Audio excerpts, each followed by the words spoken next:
What is up, wrestling fans? Welcome to another Pay-Per-Viewpoint edition of the Smark Out Moment Smack Talk podcast. This is the WWE WrestleMania 33 post show where we're going to be recapping what just transpired on the show a little bit ago, giving our thoughts about what happened, giving our hits and our misses, our pluses, our minuses, anything else that we want to throw out there as well.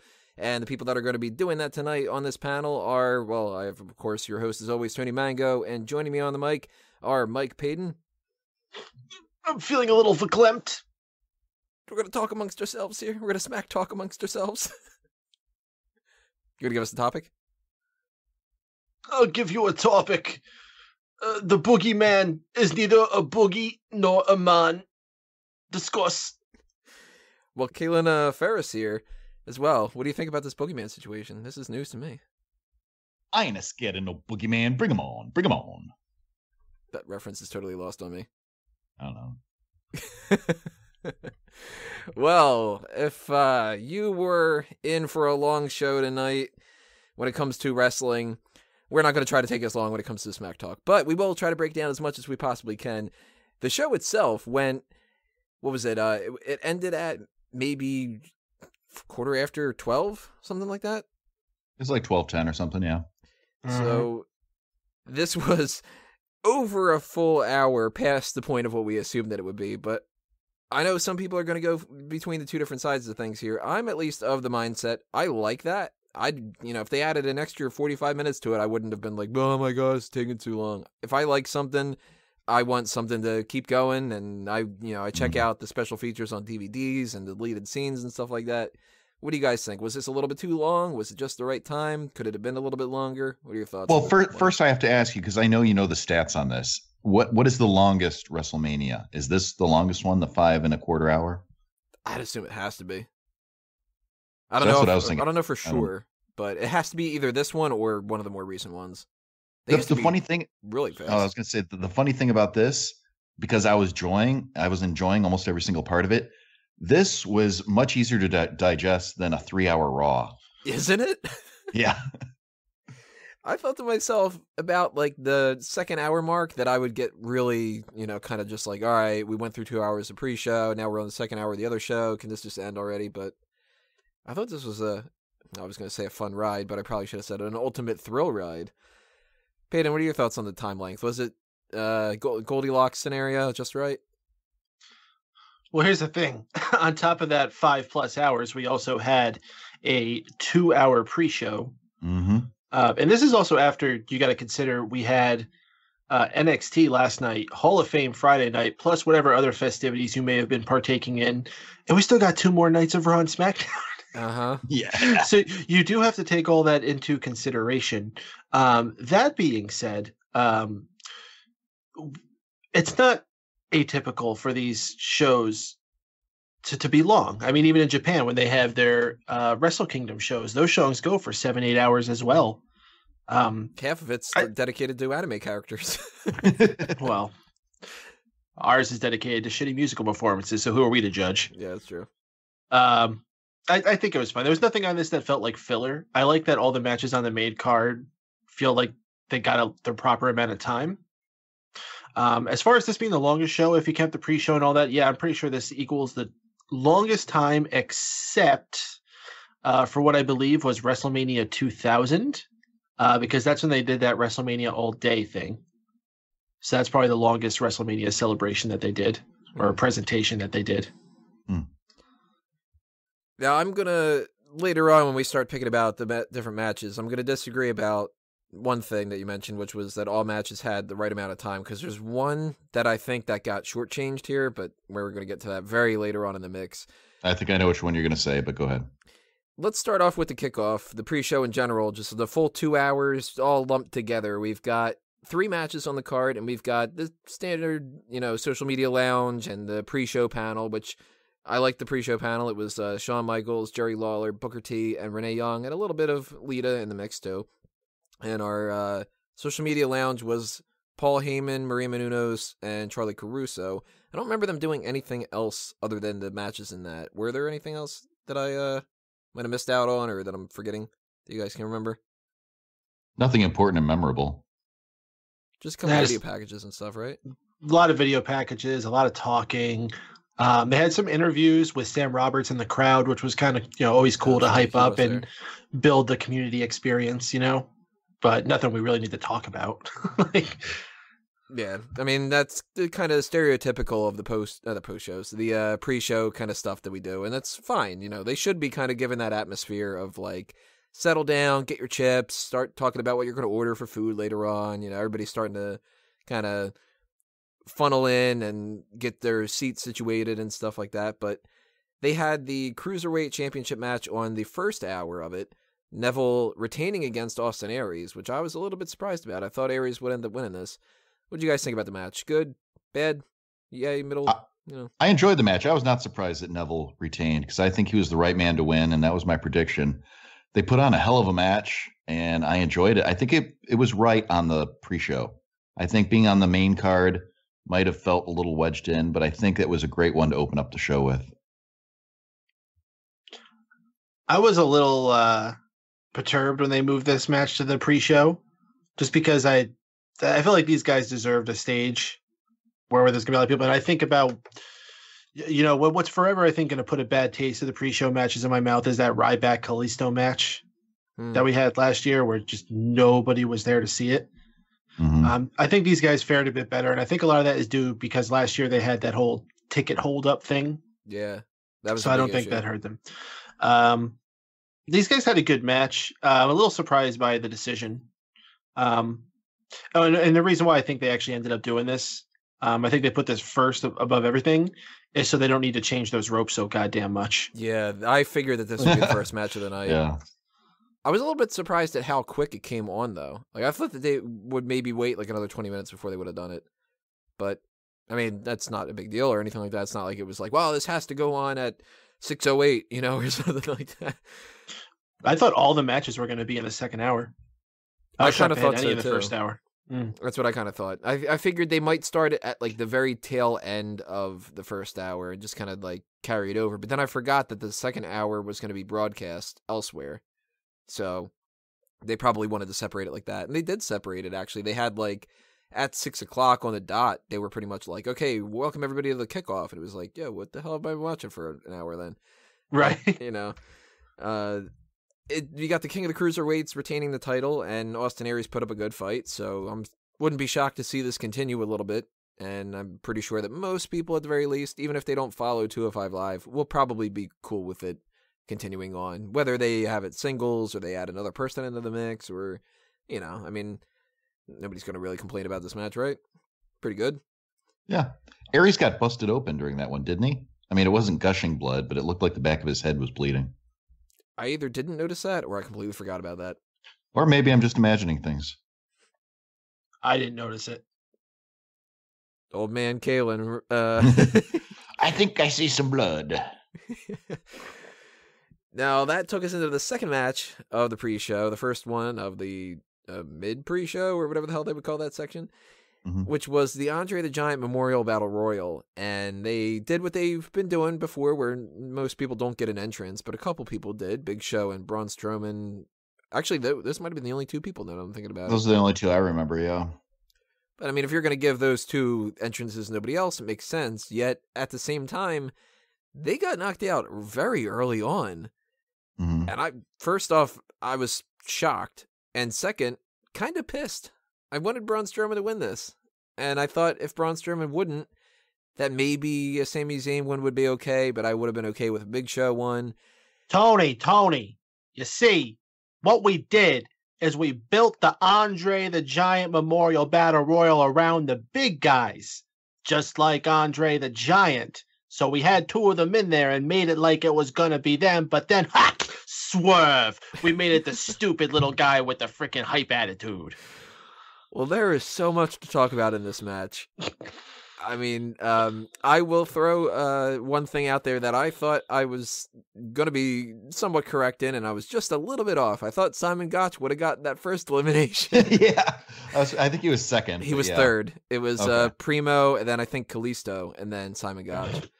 Close, though. Very close. But in general, the whole order of how this went, it was like, who would have thought Epico would have lasted longer than Big Show and Strowman? Or that it would have came down to Mojo Rawley, Killian Dane, and Jinder Mahal. Like, I was surprised. I think Titus was in the final four, wasn't he? Or he was either in the final four or final five.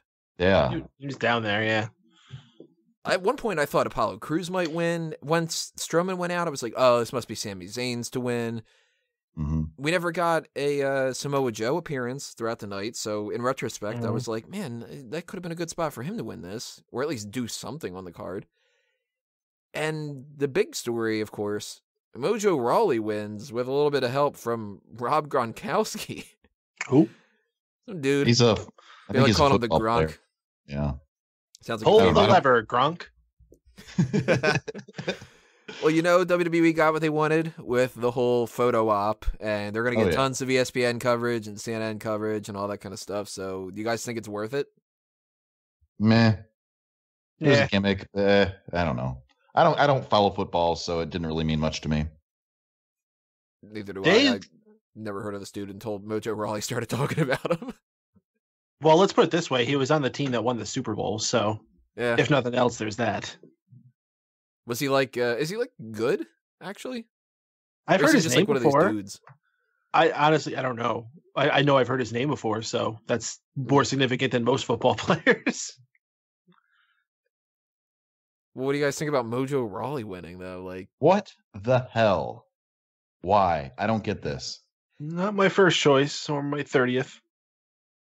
This wouldn't have happened if Zack Ryder was still not injured, would it? No, I doubt it. I figure by that time he would have gone through some kind of tag title thing, and both of them would have been in this match, but they would have just gotten eliminated. They wouldn't have pushed him this far. I am shocked that they're pushing him, though, and I'm not too shocked in the grand scheme of things that they are giving him a push. But I didn't think that they'd give him the win, if not just because he was the first person that announced that he would be in the match. Dude, I figured it was too easy, This was literally for shock value and nothing else. This is the same exact thing as when they gave Zack Ryder the Intercontinental title at last year's WrestleMania. The only difference is they can't have somebody beat Mojo Rawley for the trophy tomorrow night on Raw. It's a shame they can't. That'd be great if they did, though. Mojo Rawley, even a SmackDown guy, just to make it to where it's not even a 2-day reign.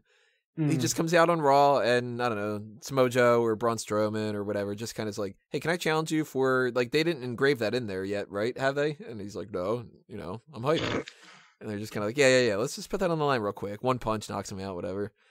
They should just have Sting show up tomorrow night on Raw and or on SmackDown and throw the statue in a garbage truck like they did with Seth Rollins. Oh my God. So I know I wasn't the only one who was just begging for Jinder Mahal to win this. Right. And to turn babyface in the process, because he would have. It was a weird match, though. Yes, very weird. I mean, you started it off, and it was like Big Show and Braun Strowman on the different sides, and half the ring is looking at one, half the ring's looking at the other. And I'm sitting there going, oh, man, they're going to toss out.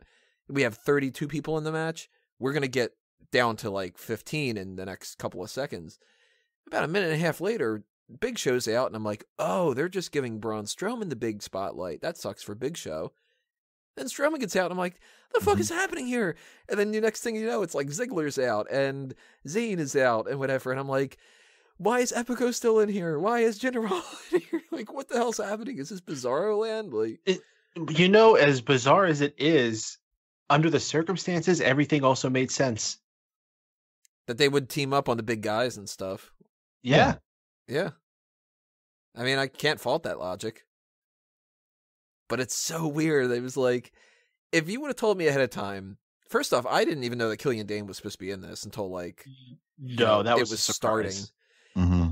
And I'm not a big fan of Killian Dane, so I got nervous for a little bit that it was like, oh, they're going to give it to Tian Bing or Killian Dane just to do the Baron Corbin thing from last year.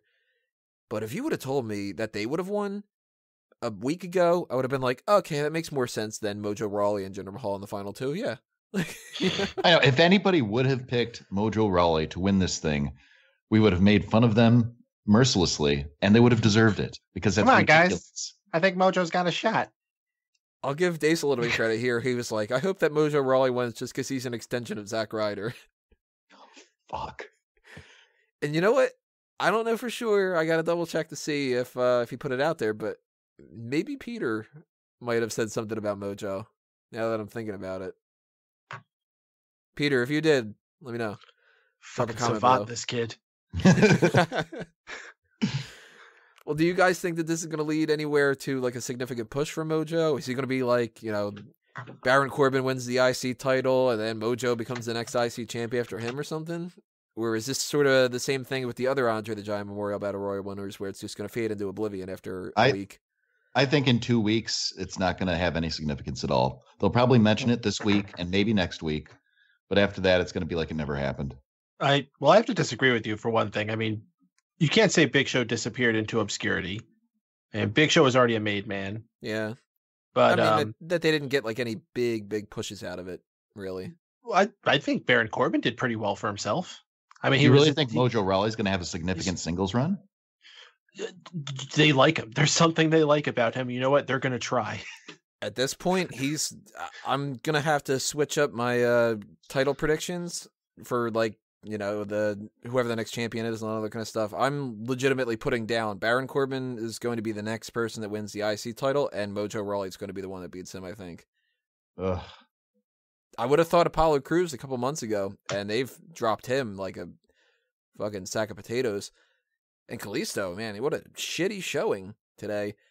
He wasn't even involved in this match for the longest time, and then they announced him, and then they pulled him at the last minute, and then they put him back in there according to certain dirt sheets, but that might not have been true to begin with. I don't know. This whole situation was just sort of like... I'm sorry, Tony, how many people do you think noticed that? Not many. It's Kalisto, it's dirt sheet stuff. Nobody cares. But how many people would have called Mojo Rawley winning, though? It's like, this is a whole... The biggest surprise of the entire night for me, I gotta say. Oh, second biggest surprise. I'll get to another one of them a little bit later on, but did not expect it to happen. I had a list, like you were saying, Mojo wouldn't have been, top 5, top 10, top 20. I had a list of maybe 7 or 8 people that would have been very easily ahead of him. I was 100% it was going to be, one of the big 3, Strowman, Show, or Sammy. Yeah. And when the match started, I got a dark horse pick because I didn't even know he was in it, and that was Luke Harper. Right. And I was like, man, that would be a perfect way to give him something significant on the show, separate from because it wasn't that long ago where people were rumoring him possibly being a part of that WWE title match. Mm-hmm. And he could have been a part of that, and it would have been like justified. Not even a weird situation where they would have thrown, say, I don't know, Sin Cara in a title match or something. It was like made sense for Luke to get a little bit of a push. Oh my god! And imagine if they did that ring effect with like the eyeballs and stuff.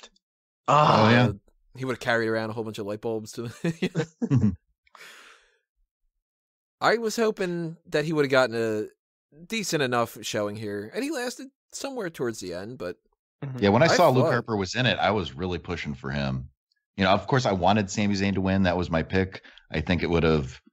I don't know. I think that would have been a better feel-good moment compared to the Mojo that won. Bozo Riley. Man, if he was Skeeter, he'd be so much cooler. I actually thought that it was going to be a guarantee that Strowman would be in the final 2 and he would end up winning. And it was more so a matter of me going, well, is he going to be in the final 2 with Big Show, with Sami Zayn, or Luke Harper? And fucking Jinder Mahal and Mojo Rawley. Like, wow. Even stranger than this, though, I gotta bring this up. The woman security guard that clearly didn't know that Gronkowski was supposed to do that. She's just like, hey, stop. And then you can see her about a minute later when they've pushed her off to the side. The referees came to be like, no, it's planned. She's off on the side sitting down, and she's laughing about it. And you can tell her just kind of going like, I didn't fucking know. Like, felt a little bad for her, but it was a great moment just to be like, look at that, security guard doesn't know. Like, well, to be fair, I mean, shouldn't they? Like, if anything, I think it was better if like they came in and he like, kind of like gave him the slip and like, pretended like he was going over and then like ran back in. Like, that makes total sense. Mm-hmm. And she doesn't know, so she tases him. That would have been fantastic. Then they're like, fuck. This backfired. We were supposed to get this great celebratory moment, and we've got Gronkowski sitting there imagine seizing. Imagine that on the headlines tomorrow. They're like trying to get an assessment of how he's doing afterwards. They're like, do you remember where you are? And he's like, I don't know, am I at WrestleMania or am I at Disney World or whatever? And they're like, okay, yeah, we're at your WrestleMania. Do you remember your name? And he's like, still seizing like what Goldust does, and he's like, "Gronk, okay." Shit. Man, I almost wish that would have happened. That would have been so much better. There's your WrestleMania moment. Ooh. Well, the final part of our kickoff was the Intercontinental Championship match, the Dean Ambrose and Baron Corbin one, replacing what was originally the SmackDown Women's Championship match, but people had complained, and they put up a little bit of a fuss that that's not giving the women enough of the spotlight. I kind of agree with. There's only 2 women's matches on the entire card, and for one of them to be on the pre-show, it sounds a little bit weird, but in retrospect, that's the match that I think got shortchanged on time. And if they would have been on the pre-show, I think they would have gotten a little bit more. We'll talk about that a little bit later on. Let's talk about the IC title match. Mm-hmm. The basement's general point of view about this was either I don't give a shit, or that's got to suck for Dean Ambrose, or that's got to suck for Baron Corbin. It was, 50-50 based off of who you supported and stuff. Dane, for instance, was very much like, oh man, Baron Corbin should win the title, and this is shit that he's not going to win it on the pre-show. I kind of went into this expecting Baron Corbin to lose anyway, so I wasn't really too shocked. But how did you guys think about this? Was it fine for it to be on the pre-show? Was it a disappointment? How did you think the match went? Any other things you want to toss out there? Well, let's face it, wasn't it like 7 years where the Intercontinental title wasn't defended at all at WrestleMania? It was a while. Something like that, yeah. So let's be happy it made it on the pre-show with how many goddamn matches were on this show. Mm-hmm. And let's be fair, this match really didn't have that much heat to it. Like when you're looking at all the damn matches you had on there, this is one of the lighter matches, especially because, man, I feel like this match should have had some type of gimmick to it, right? Like something with some kind of weapons, even if it was like something stupid like a chairs match or something. I can't help but feel like the reason why they didn't do that is because they knew how many other matches were going to have that, and I think we're going to get it at Backlash. Yeah, that's a good point. So it's like, you know what? If they do that, I'm cool with it, because then I'm especially even more cool with it being on the pre-show, because it's sort of like we can kind of forget that it even happened, kind of. Well, speaking of forgetting, that's one point I was going to make, is this on the whole card, looking it up and down, this is one of the most forgettable matches in my opinion. It wasn't bad per se. There's just wasn't there wasn't much to it that got me, because I like both these guys. I like Ambrose, I like Corbin, but it didn't do it for me. I don't know. I think it felt like a pre-show match, which is sad because this is the IC title we're talking about. So it should feel bigger, but I don't know. It just didn't have that spark that got me interested. Yeah, I can't disagree with that. Peyton, what do you think about this? Were you disappointed with it, or was it just fine? Well, I mean, I'll just say if the insult you put to it is it felt like a pre-show match when it was a pre-show match, I guess it's not really that much of a lost cause then. That's a good point. It was, well, in fact, a pre-show match. In my opinion, the Neville Aries one felt bigger than this one. Yeah. Maybe it was the purple ropes. That could be. Well, it is supposed to be regal. Let's put color. I think these guys are capable of much more. I just don't think this was the stage for it. I think in any other year where we didn't have 13 fucking matches and 2 musical performances and the New Day doing a couple segments and all these other things, this would have been a bigger match for sure.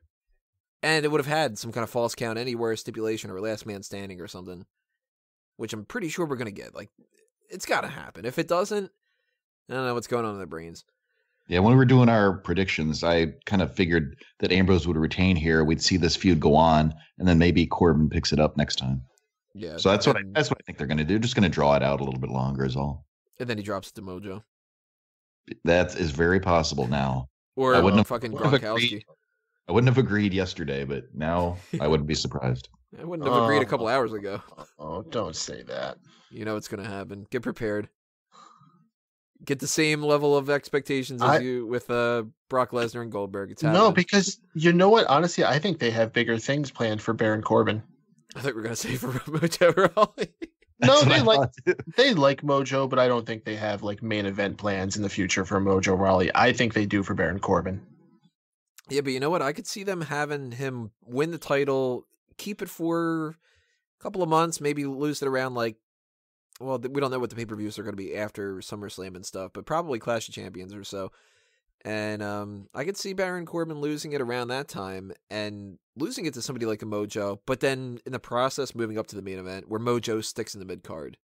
Kind of one of those like, kind of like what they did with AJ Styles a little bit with WrestleMania last year. He loses the match against Jericho, and the night afterward he becomes #1 contender to the world title. Like, we're going to give you a loss, but we're going to back it up with a big push at the end, you know? Or, I mean, fuck, I didn't see the Mojo Rawley thing coming, so maybe something else is going to happen in the mix. I don't know.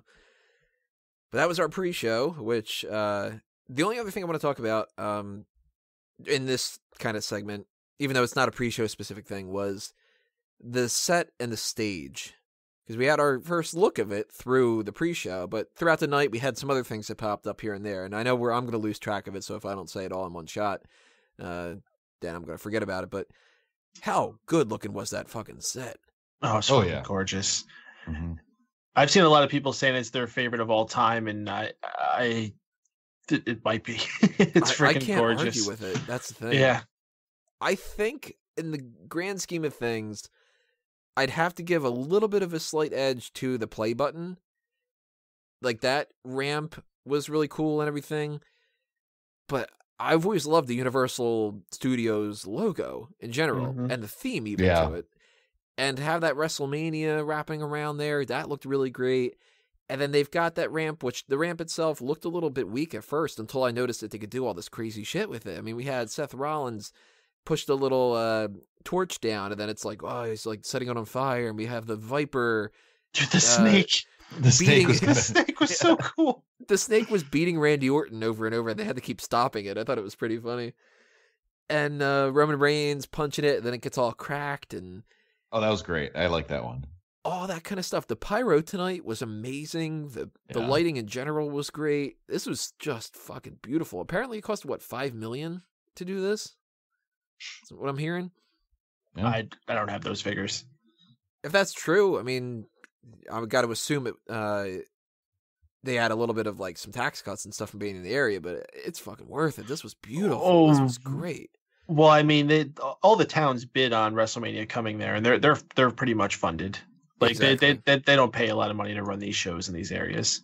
No, because all the towns get so much kickback and everything. It's we're gonna get a couple weeks from now or so some kind of a number where it's gonna be like, yeah, the amount of revenue that they generated for that city is gonna be like fucking skyrocket and stuff.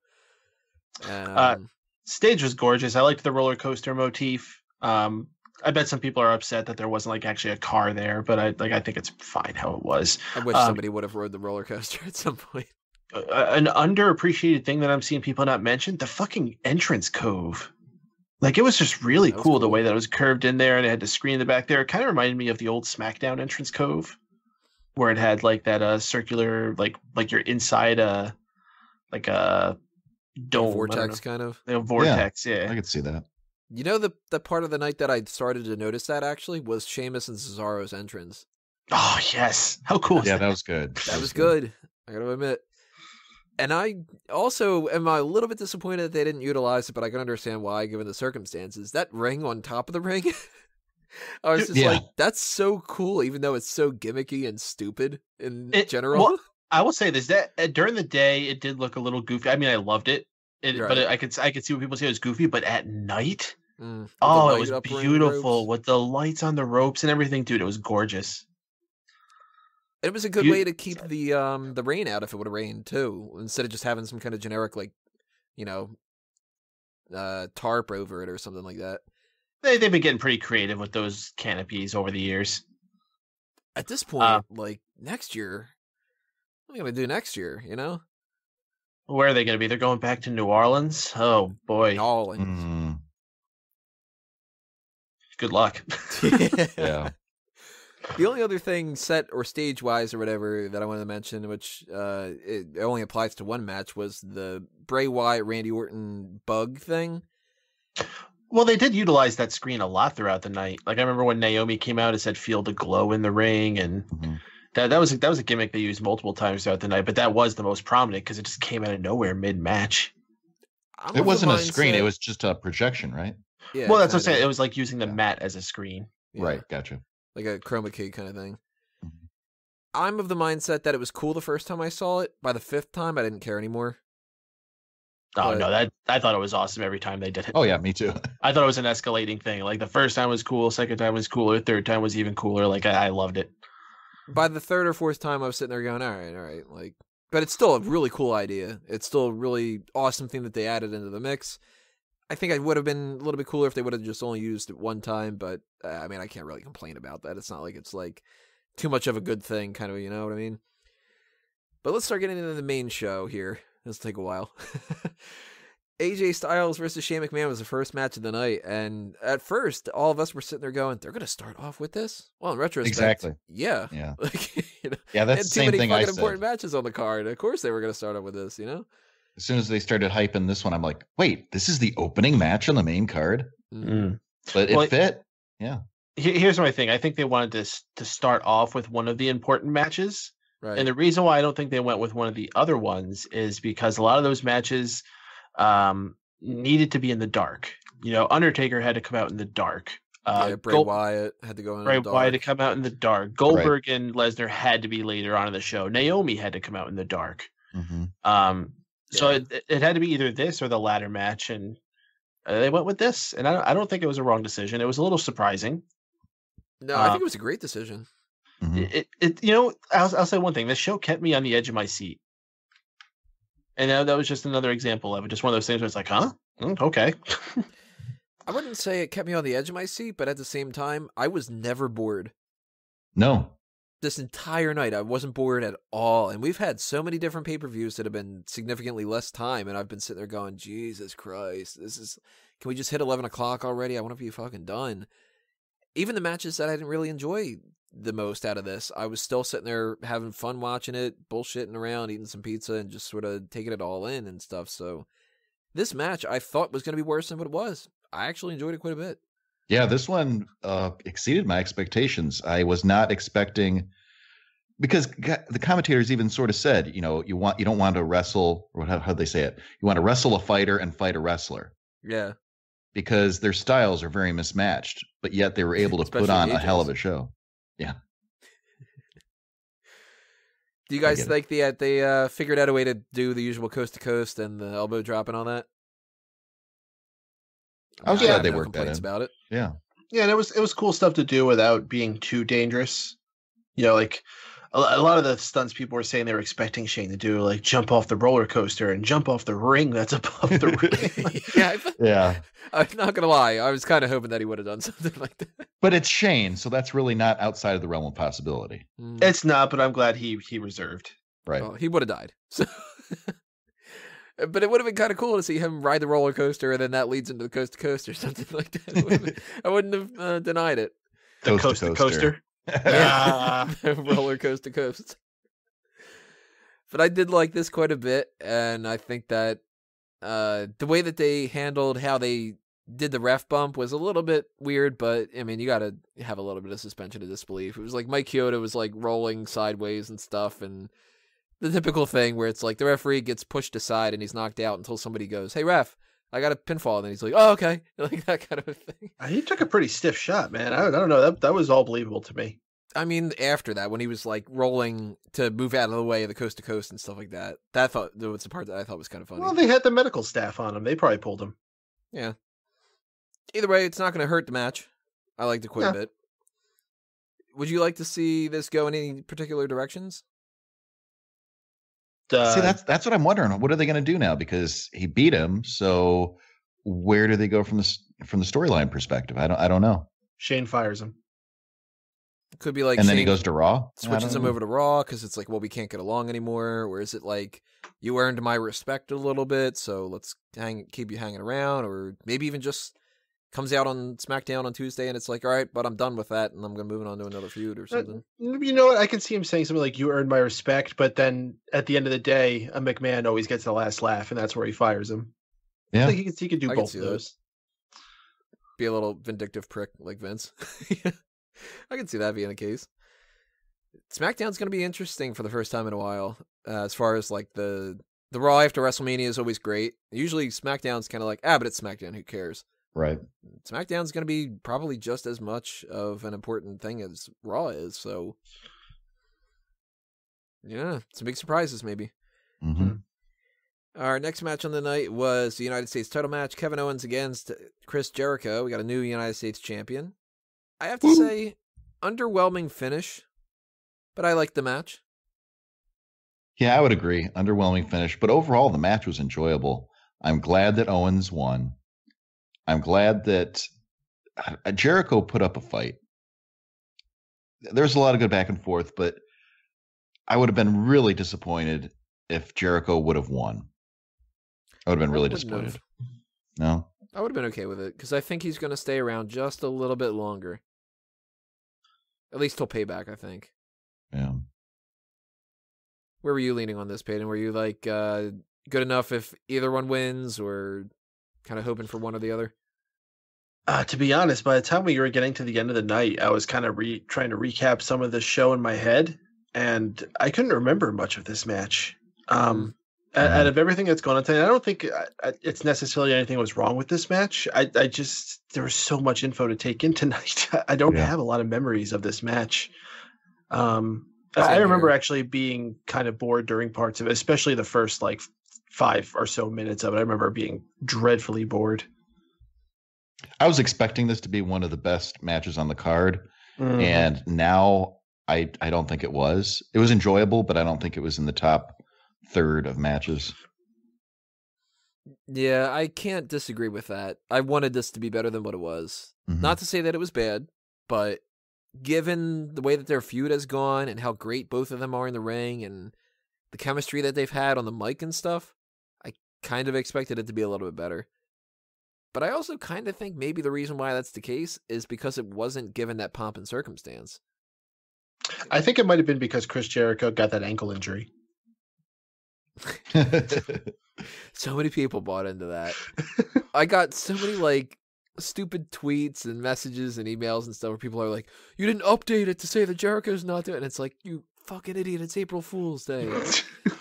Like, and then you can even check the same dirt sheets and they're all saying it's fake.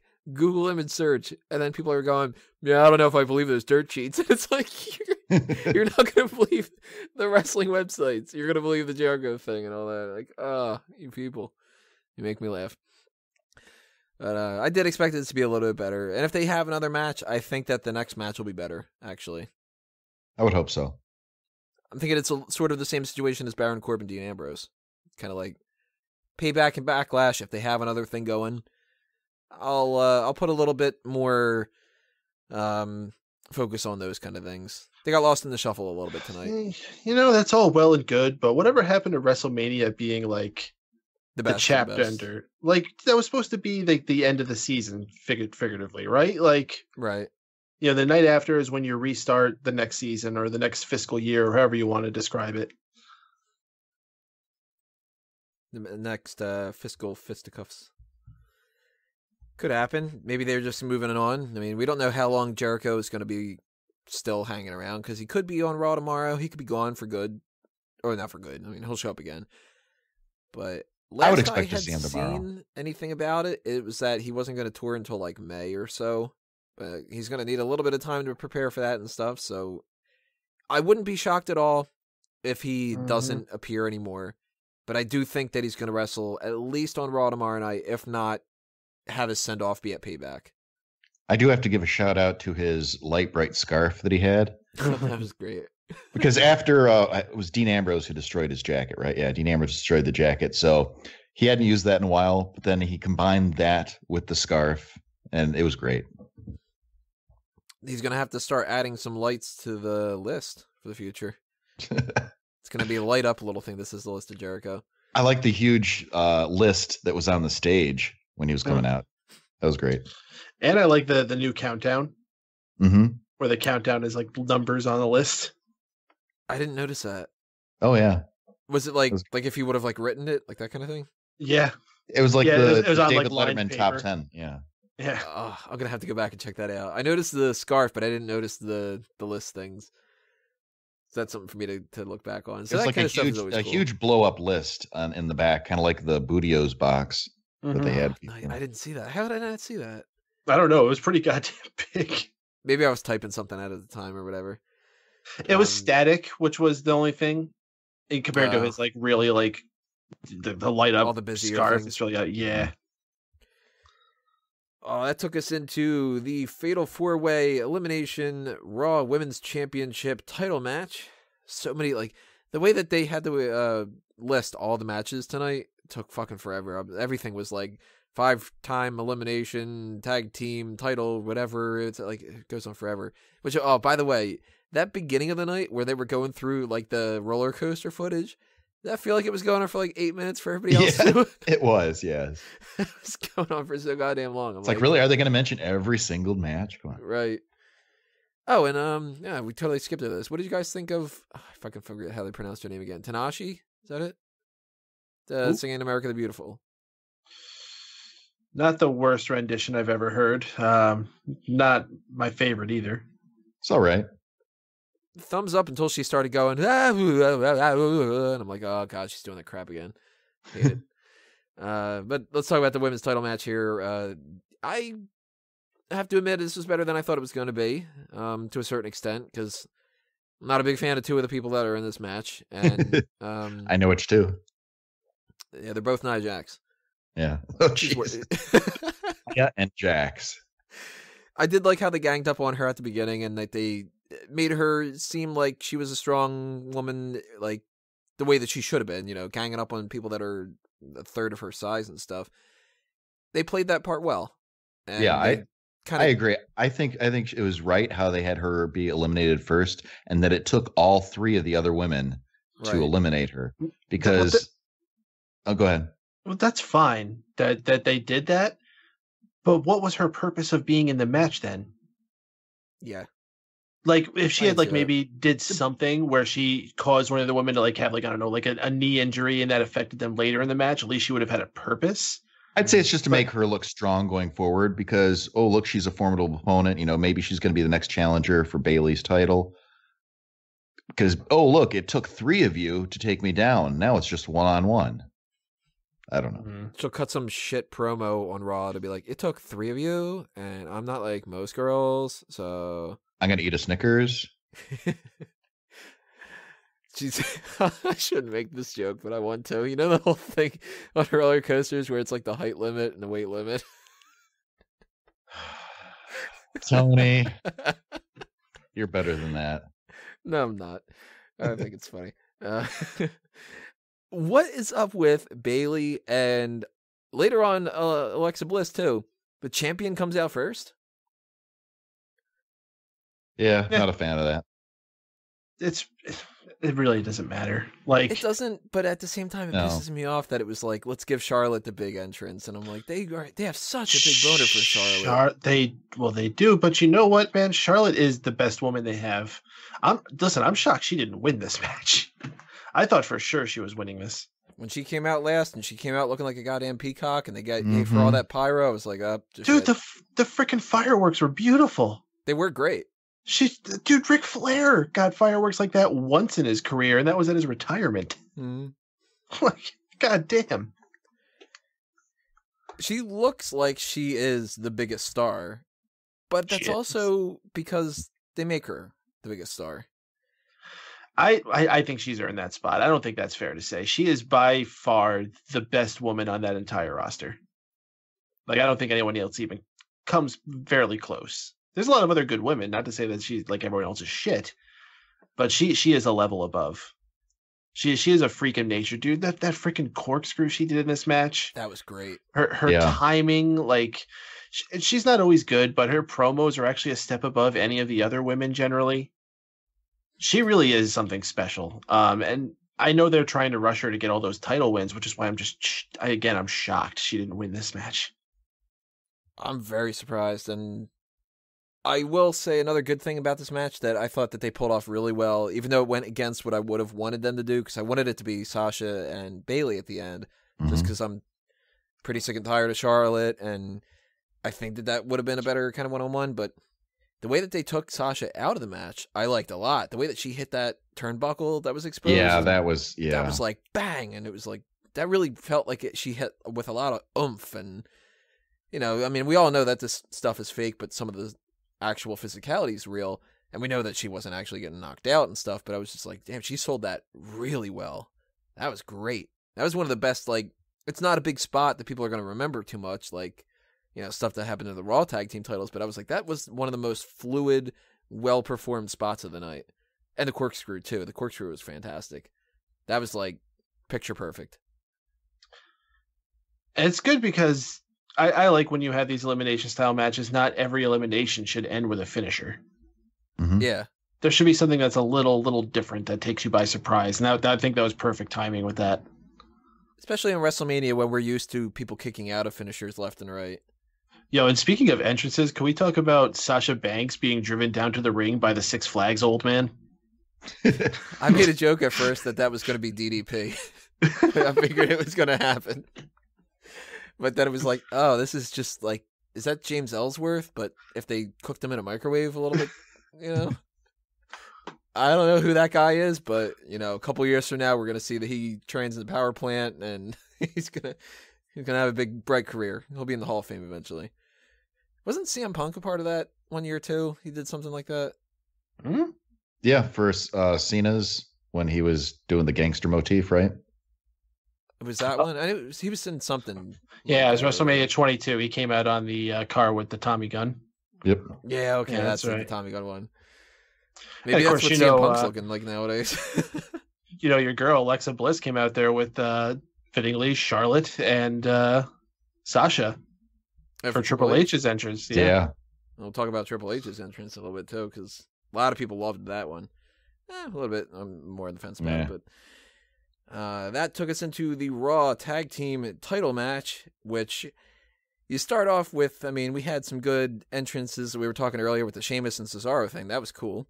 That was like the best entrance that they've ever done. And I was like, oh, they're doing like a Matrix thing here? Oh, wait, no, they're wearing kilts. Oh, wait, no, he's doing the Cesaro thing. I'm like, oh, okay, I'm down with it. Then we get the New Day coming out. And I'm thinking, oh, shit, the New Day are actually going to wrestle. This is great. I love the New Day. Then we get perhaps the biggest shock of the entire night, even though that some people saw this coming. It's a fatal four-way match, and your tag team that's going to be added into the mix are fucking Hardy Boys come out. That pop was huge. It was rumored on some of the dirt sheets, but I wasn't buying it until I actually saw it happen. And yeah, I popped. I marked out totally. That was a fantastic moment. That was probably my highlight of the night, seeing them come out. I thought they'd show up tomorrow. Or, hell, even SmackDown, just to kind of like be a surprise. But I'm not the biggest Hardy Boys fan compared to some other people are. I really, really used to like Jeff Hardy. Matt Hardy was kind of like, meh, you know, whatever. And I have not followed this whole broken Matt Hardy thing at all, really. You still haven't watched the Final Deletion. Yeah, I still haven't watched that. But anytime that something has that much of, you know, the optimism from this kind of audience and that people aren't shitting on it and everybody's really excited about that, that's just great. You know, I can't fault any of that kind of stuff. And I like the Hardy Boys, and I like to have them back in the company, and the pop that they got, the surprise, the way that they handled it, especially with the little tease of the New Day. I thought that this was just great. No, as soon as New Day came out, and we're making an announcement, I was like, oh shit, are they going to introduce the Hardys? And then I was like, oh, maybe it's just them. No, it's not going to be them. It is the Hardys. Holy shit, it's the fucking Hardys. Holy shit, I'm right. I don't know what to do. I freaked out. Peyton, what are your thoughts on this? Were you shocked? Were you not shocked? Well, I mean, it's been the talk of the town the last number of months, man. So I'm not going to say like it was a complete shock in hindsight, which I think a lot of people can say that, but in the moment, it was huge. I mean, it was absolutely freaking nuts when their name was announced. Like anyone who wasn't acting excited was, you know what? This is a phrase I just had to bust out. If you weren't excited in this moment, I just don't think wrestling is for you. Mm-hmm. I think that's what it comes down to. Unless you were just somebody who just does not like the Hardy Boys, then you'd be like, oh, god damn it, I wish that these guys didn't fucking come back, you know? So let's just say this. In the last 72 hours, we've seen the return to the WWE family of Kurt Angle, Drew McIntyre, and now Matt and Jeff Hardy.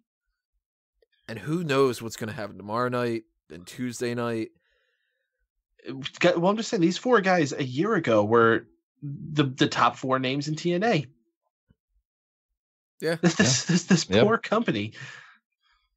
And if you also factor in some of the other things, I mean, we didn't get Samoa Joe tonight, but you talk about a guy that was one of the mainstays of TNA. You got AJ Styles, opening match of the night, ends up being, and not even an opening match of the night against Shane McMahon in a match where people are going, that's not good enough for him. You've got the NXT champion is Bobby Roode. The Cruiserweight Championship match is Neville against Austin Aries. It's like, and I love the audience that sits there and goes, oh, everybody talks about these TNA people sucking until they come into WWE. No, we talk about TNA sucking. And when the good guys come over to WWE and they prove how damn good they are and how a good company can utilize them to be even better, it just feels so great. I'm not even a big Drew McIntyre fan. I wasn't even a fan of him when he was around. But when he popped up on NXT TakeOver, I was just kind of like, you know what? That's pretty cool. I like that he's back into the mix. But I think it's funny that all members of 3MB now are back with the company, but they're all on different brands. That is true. Slater's on SmackDown, Jinder's on Raw, and McIntyre's officially in NXT. Yeah, they split them up. They're going to do like a tri-branded kind of thing. It'll be like, you know, you're the member over here, and, you know, we'll meet up only for the crossover events. What if they did all become like the champions of their respective brands and then like had like a cross-brand faction and they just all were together holding all the titles? Like if Jinder had won that Andre the Giant Memorial Battle Royal, maybe that would have been the start of that path. Somewhere out there in an alternate universe, this is happening. You know what they need to call themselves? The 3-man brand. We're the 3-man brand. Oh, the Raw tag title match, though, I like this from start to finish. Oh, I loved it. Very entertaining. I wonder if Enzo and Cass are pissed if this would have been like their moment and it's like the Hardy Boys come in and steal it all. But I love the idea that they're the champions, and the Raw tag team title situation was getting pretty dire. I mean, the SmackDown one's in shits right now too because they weren't even on the card. But you inject the Hardys in there, it's a whole shot of adrenaline. We got a couple good spots in this too. We got the fucking Jeff Hardy nearly killing himself again. Oh yeah, that's what I was waiting for. I was like, holy shit, Jeff Hardy, he's gonna do Swanton Bomb off the top of the high ladder, and I was not disappointed. See, now I thought Jeff Hardy was gonna jump off the ring on the top. Yeah, it wouldn't have shocked me at that point if he would have been like, okay, we'll bring him in just for the one thing, and if he dies, he dies. What movie is that from? If he dies, he dies. There's an Rocky one, right? 4, one of the Rocky Rockies. 4. Yeah, there's even Drago. Yeah. Yeah, I like this though. What do you guys think about the new champs? Are you looking for any specific feuds for them to go forward with? Should it be against Gallows and Anderson, or should we skip to something else? Or, you know, what do you think? Well, here's the thing.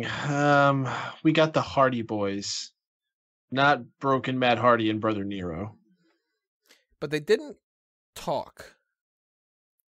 Yes. So maybe they are still going to be the Hardy Boys, but maybe they will kind of be similar characters. No, if you've seen what they've been doing in Ring of Honor the last few days, they're under lockdown from the lawsuit. So they're doing subtle references to it, like, you know, he's doing like the delete hand motion and everything.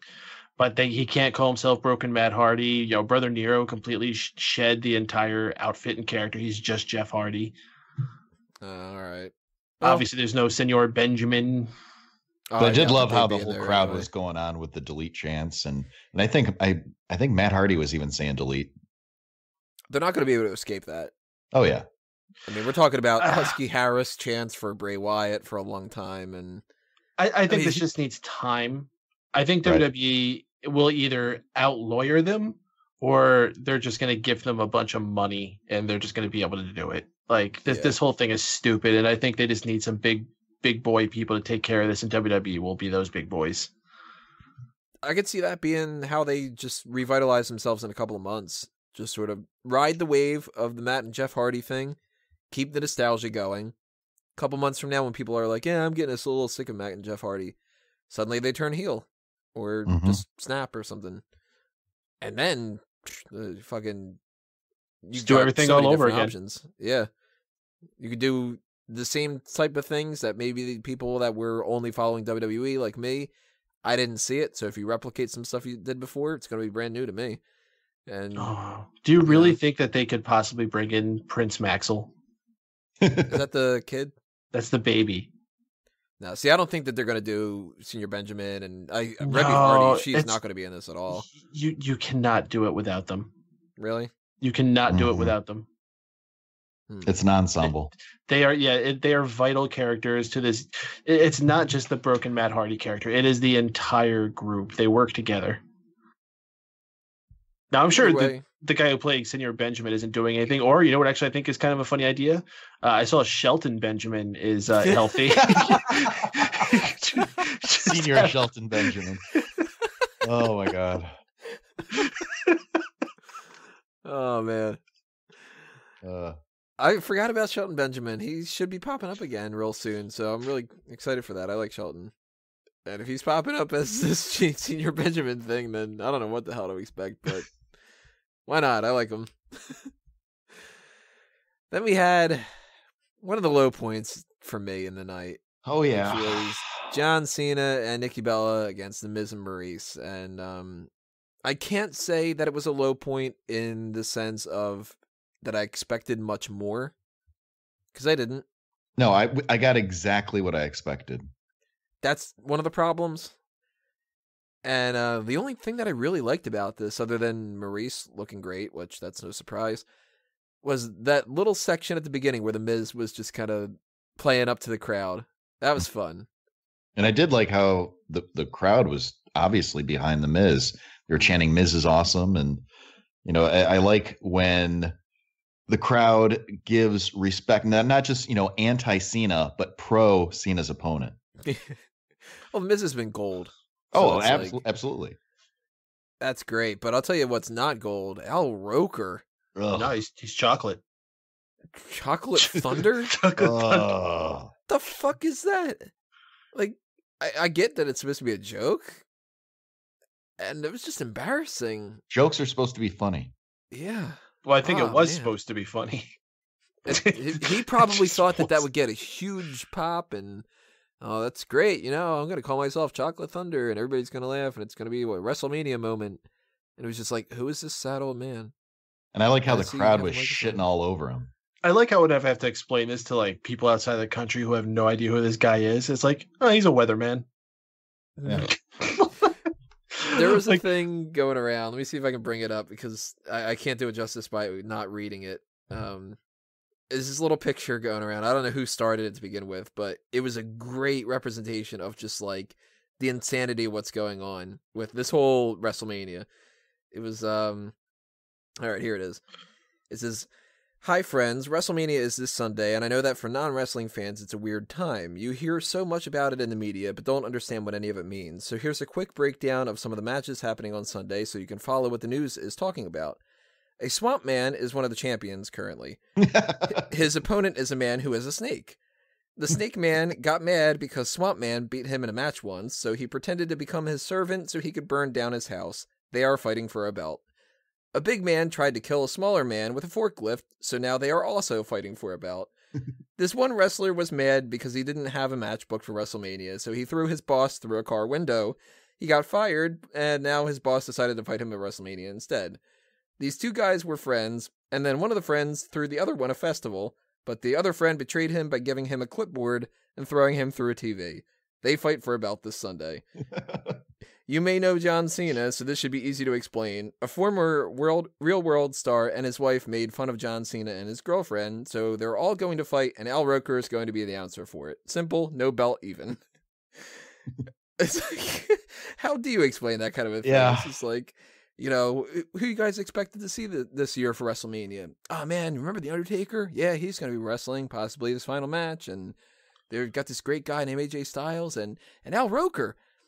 Like, Well, here's the thing, man. Celebrity involvement has been a big part of WrestleMania all the way back to WrestleMania 1. Mhm. But man, has the definition of celebrity changed. I mean, you look back at then, you have like Mr. T, the Rockettes, Ray Muhammad Charles, Ali. Robin Leach, Muhammad Ali, like these Cyndi huge Lauper. top names. And like now we have like fucking Al Roker, a fucking weatherman, and then they like shouted out some chick who was like a YouTube star or some shit. Yeah, Who what the is fuck that? was that? Lily Singh is her name. I have never heard of her before in my life. Apparently she has 93 billion views or something. I don't know. Doing better than me, but like still, I don't know who Yeah. the fuck she is. Yeah, who I she mean, ever like, be. I'm out of touch enough that I don't know who the woman is that sung America the Beautiful and all that kind of stuff, but it's like, YouTube sensation, Lily Singh. I'm like, I watch YouTube. I don't know who this is. And I you feel know, like an old man. I think there's something to be also mentioned that with all these great entrances, John Cena is usually someone who got the really big entrance treatment, and boy, did he not tonight. Mhm. I fucking laughed my ass off, and I'm not the only one. Him running down that ramp. It's like if he shit his pants or something. It was so awkward. He was like pacing himself because he knew how long that shit was. Mm-hmm. He should have just bolted. Just do it. Who cares if you get blown up? Do what he did that one year where he did like the salute and then he just jetted to the ring, But I thought that this whole thing was just sort of underwhelming. And then even the proposal too, like, it was just Boy, kinda like, hey, nobody I saw told that you- one coming. Yeah. Told you that I would like propose when the time was right. And since this isn't our contract and since we've planned this and since everybody knows, kind of works. So what do you think? It's like, sure. All right. That was just worst off is that we're going to be seeing it on every video package from now on. Yeah. It's always like, the boyhood dream has come true for Shawn Michaels. And it used to be, at least, the Benoit and Eddie Guerrero celebrating, and Hogan slamming Andre, and Ultimate Warrior winning, and now we're going to get the Nikki Bella proposal. And Dude, you think that's bad? Just wait over the next few months as we have to deal with like segments on SmackDown. Or for you people who watch the Total Bellas, like there's gonna be a whole season dedicated to this, and we're gonna have to the see marriage, highlights of that every freaking week on Raw and SmackDown. Maybe Alicia Fox can be another wedding planner again and Well, screw the whole thing up. Word on the street is, how there's all those rumors of these older divas coming back. There's basically supposed to be like Nikki's crew for this wedding. That's what they're being brought back for. They're like her Kelly and bridesmaids. such? Mm-hmm. That's why they're being brought back, to be her bridesmaid friends. Yeah, I'm not looking forward to this. I'd like to see some of them back in the mix. I like Kelly. And I don't know who else it would be necessarily, but god damn, that Total Divas shit. I just can't take it. And I heard a good comparison of this, and this is not how we see it, obviously, but how I think they see it, is that this is this generation's Macho Man and Elizabeth. Oh man. That's how they think that moment was. Like, this is the 2017 match made in heaven. I can see them seeing it that way, but you're right. This is not how I see it. Nope. Not at all. Holy shit. Oh man. If that's the case, I mean, I wouldn't fault them too much on it, because they are a prominent couple. Mm-hmm. But no. All right, let's look into the future. Let's do our predictions now. They're going to have a mock ceremony on SmackDown. No, and SummerSlam. Or SummerSlam, or what? Some show in the future. And weddings never go right. Someone always interrupts, or something terrible happens. Except Kane. Except Macho Man and Elizabeth. How great would it be if Macho Man and Elizabeth interrupted? Well, no, you know what? Okay, so it did get interrupted at the wedding, but they did get interrupted at the reception afterwards by Jake the Snake. He had the snake pop out of the box and went after Macho Man. So maybe we'll have Jake the Snake come in with the snake and attack John Cena. I'm cool with that. Yeah, that'd be good. or Kane interrupts and pops up through the middle of the ring, or who screwed up the Teddy Long? Oh God, what was her name? Crystal? Oh yeah, the way Teddy Long had the Crystal- heart attack in the middle of the freaking Yeah. Crystal Marshall, right? That was her name? Yeah, She was the cute. chick who married Bobby Lashley. Yeah. Speaking of Kane, apparently this is the first Mania in 19 years Kane wasn't a part of. Yeah. That's crazy. That's pretty But I- significant. Mm-hmm. He missed WrestleMania, he missed Royal Rumble. And I don't know if you mentioned this talking about the Hall of Fame, but there, with all the celebrity you mentioned, there was no celebrity in this year's Hall of Fame ceremony. Yeah. I Yeah. thought it was a little bit weird. Not that I'm opposed to it, because if they didn't have anybody lined up, don't throw somebody random in there. No. Unless you count Eric LeGrand. But I think they had somebody lined up, and then it fell through. who do you think? Who else? Freaking Shaq. Yeah. Yeah. That whole situation is so weird. I really want to know what happened. Is it a money thing? Was he offended by something? I think Shaq just bitched out. What a bitch. If that's Yeah. the case. I redact my statements that I liked Kazam when I was a kid. I prefer Shazam with Sinbad. Oh, speaking of April Fool's joke was you so saw good. that? Oh. Yes. That was the best April Fool's thing I saw this whole time. Even better than the Jericho bruised ankle thing. To play up the Mandela effect like that. From now on, it's going to ruin people even more. Because they're going to Google it and they're going to see that picture. And they're going to be like, see? No, it's true. You just messed up so many people's minds. Good job, Sinbad. Yeah, that whole wedding thing is going to be a bitch for the next couple of months.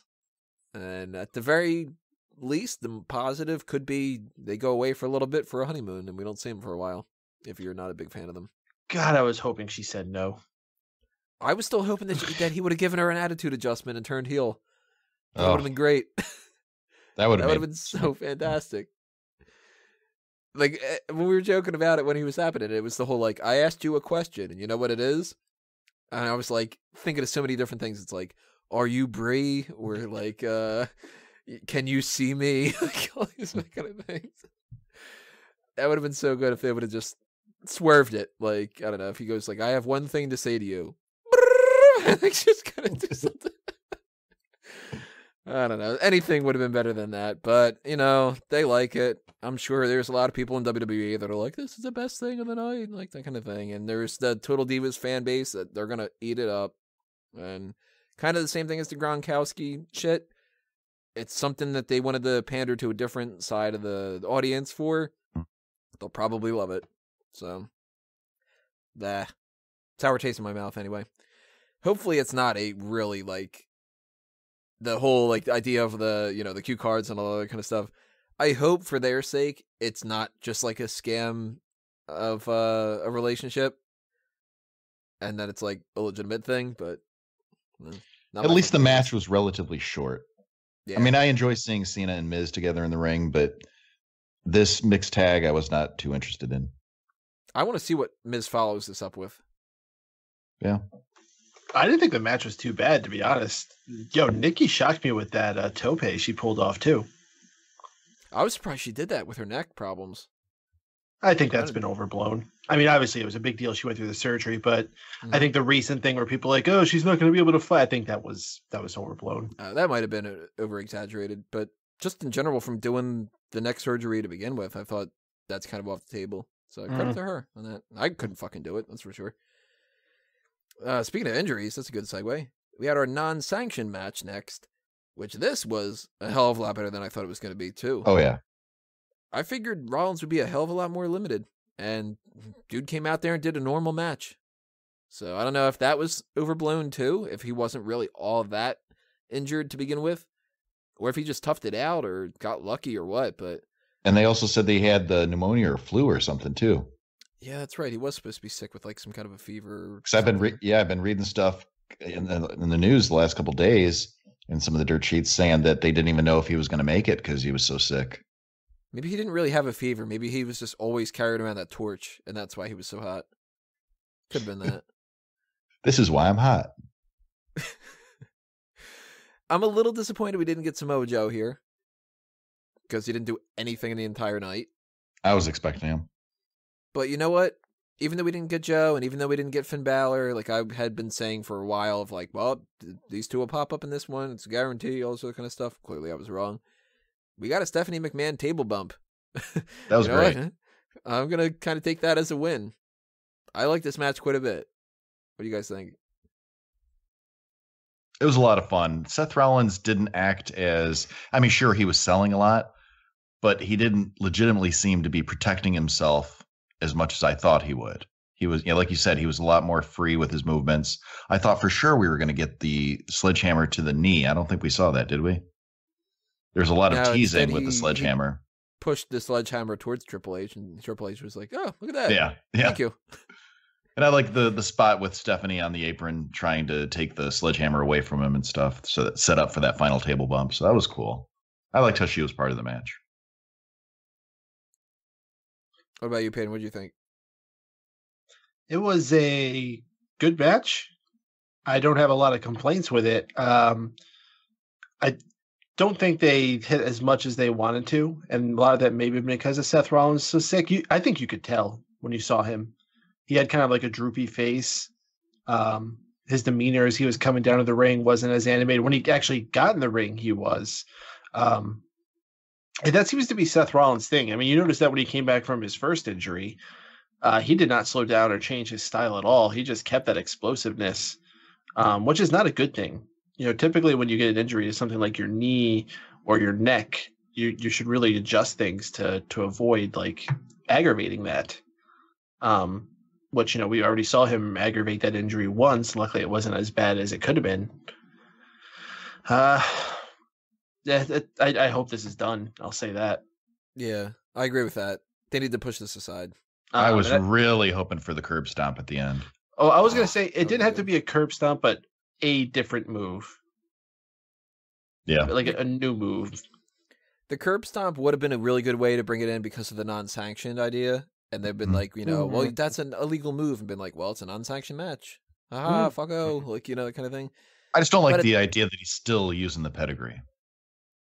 But you know what, though? If he beats Triple H with the pedigree and all that, it's kind of like I'm stealing your move and I beat you with your own move kind of a thing. It makes sense. I was going to say, there is a poetic thing to it, yeah, because Triple H took him under his wing, literally gave him everything, gave him the title, gave him the top spot, gave him a bunch of goons, and gave him the pedigree.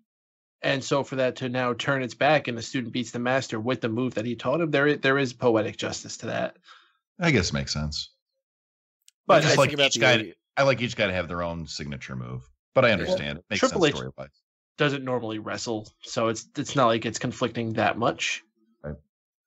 And in a world where everybody does a super kick, Shawn Michaels coming out and doing a super kick would still end up getting a pop, you know? In a world where everybody does a super kick. Because he tunes up the band first. Yeah, that's why. If everybody else tuned up, then they'd get a pop. But what did you guys think about the entrance? Because I did not like it as much as some of the other people that were hanging out tonight. But I didn't hate it. Triple H's. It just reminded me of like Chuck Palumbo would have done it, you know? Chuck Palumbo would not have had a bike anywhere near that cool or a chick as hot as Stephanie. Let's just be very clear with that. He had Michelle McCool for a while. Who is nowhere near as hot as Stephanie was tonight. You give me a choice between the two, I'd actually pick Michelle McCool. You're nuts. Stephanie did look great though. Oh yeah. And that bike was way cooler than any bike that Chuck Palumbo rode. What I didn't really understand was the motorcade. Yeah, that's what I thought. I thought that was kind of dumb, and my comment I think I made in the group was I bet that looked a lot better, sounded a lot better on paper. Because the idea of it, describing it, but then you actually see it, it's like, I don't know. Maybe he wrote down, like, they were like, what do you want on your entrance? And he wrote down Motorhead, and they thought that he was motorcade. Could be. He's just kind of like, oh, damn it. No, I didn't. Fine. Well, we already fucking here. Like, you know. Well, and the thing is weird about it is we already had someone else that was going to have a police escort later in the night. That's what I thought, too, yeah. It's like he couldn't possibly let Goldberg have that. He's like, no, I'm going to have police on motorcycles. And Goldberg's like, oh yeah, well, my police, they're going to have shotguns with laser beams. Now, that all being said, the moment when they were all circling the ring and all the lights were going off looked awesome. Yeah. Visually, it was stunning. I liked parts of it and I didn't like parts of it. I don't think there's a wrong answer either way on it. Yeah, and had the motorcade not been there and it was just him on the trike with Stephanie, it probably would have felt even more underwhelming. On the trike, he's got training wheels. It was a tricycle. It was a fucking tricycle. Yeah. I know. I'm imagining a tricycle with like tassels and like a little basket, and a little bell. Ching, ching, ching, ching. That would have been even better, just to have somebody come out like that. Comes out on a big wheel. Yeah. He comes out on Kawasaki Ninja. Pow, pow, power wheels. Oh, man. Nostalgia waves. Yeah, it's not going to go down as my favorite Triple H entrance of all time, but, I mean, doesn't have to be. So, not going to complain about it. Yeah, it was all right. Yeah. You give me the same entrance he's always done or that one, I'll pick that one over it.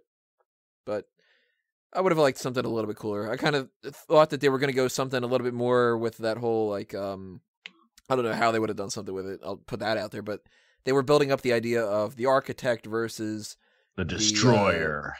The Destroyer of, like, the blueprints and all that stuff. And I was like, maybe they'll do something like that. But then it's like, you can't really be like, what's your inspiration for this year's entrance? Architecture. And, you know, carrying around a fucking ruler and shit. Seth Rollins comes out first and builds a Lego statue, and Triple H knocks it down. I'll tell you what I'm really surprised they didn't do, even though they've done this a bunch, but they were really building up the whole Kingslayer thing with Seth Rollins. Mm-hmm. So I'm shocked he didn't do another thing where he came out on a throne. Yeah. Oh, yeah. And maybe Rollins came out with like a sword or something. Gonna be like, gonna slay the king. That would have made sense. Came out with like a Game of Thrones Jaime Lannister type thing. He did have a shirt called Kingslayer, so they went through the effort of doing the shirt, but yeah. Instead they were just kind of like, hey, can you do like an Olympic torch thing instead? Oh, and King Slayer, I thought it was King's Lair. Damn, I misread it. Okay. And as for your taste in this, Tony, I mean, after he does Terminator, where's he going to go that you're going to like any better? That's true. Like, I mean, we got a Terminator entrance, and we got a guy who comes out with a James Bond entrance. If somebody comes out with like in like an X-wing, it's like at that point I'm just gonna be like, all right, I guess I'm done. Hit the trifecta. Then we get a couple, like a stable that comes out dressed up like the Reservoir Dogs. They're all Mr. Pink and Mr. Orange and stuff. Just start checking out all the movies on my list, you know. Eventually we get to the point where it's like Glenn Gary, Glenn Ross, and they're all real estate agents, and they're like, yeah, this is pretty boring. Great movie, though. If you haven't watched that movie, check it out. It's fucking fantastic.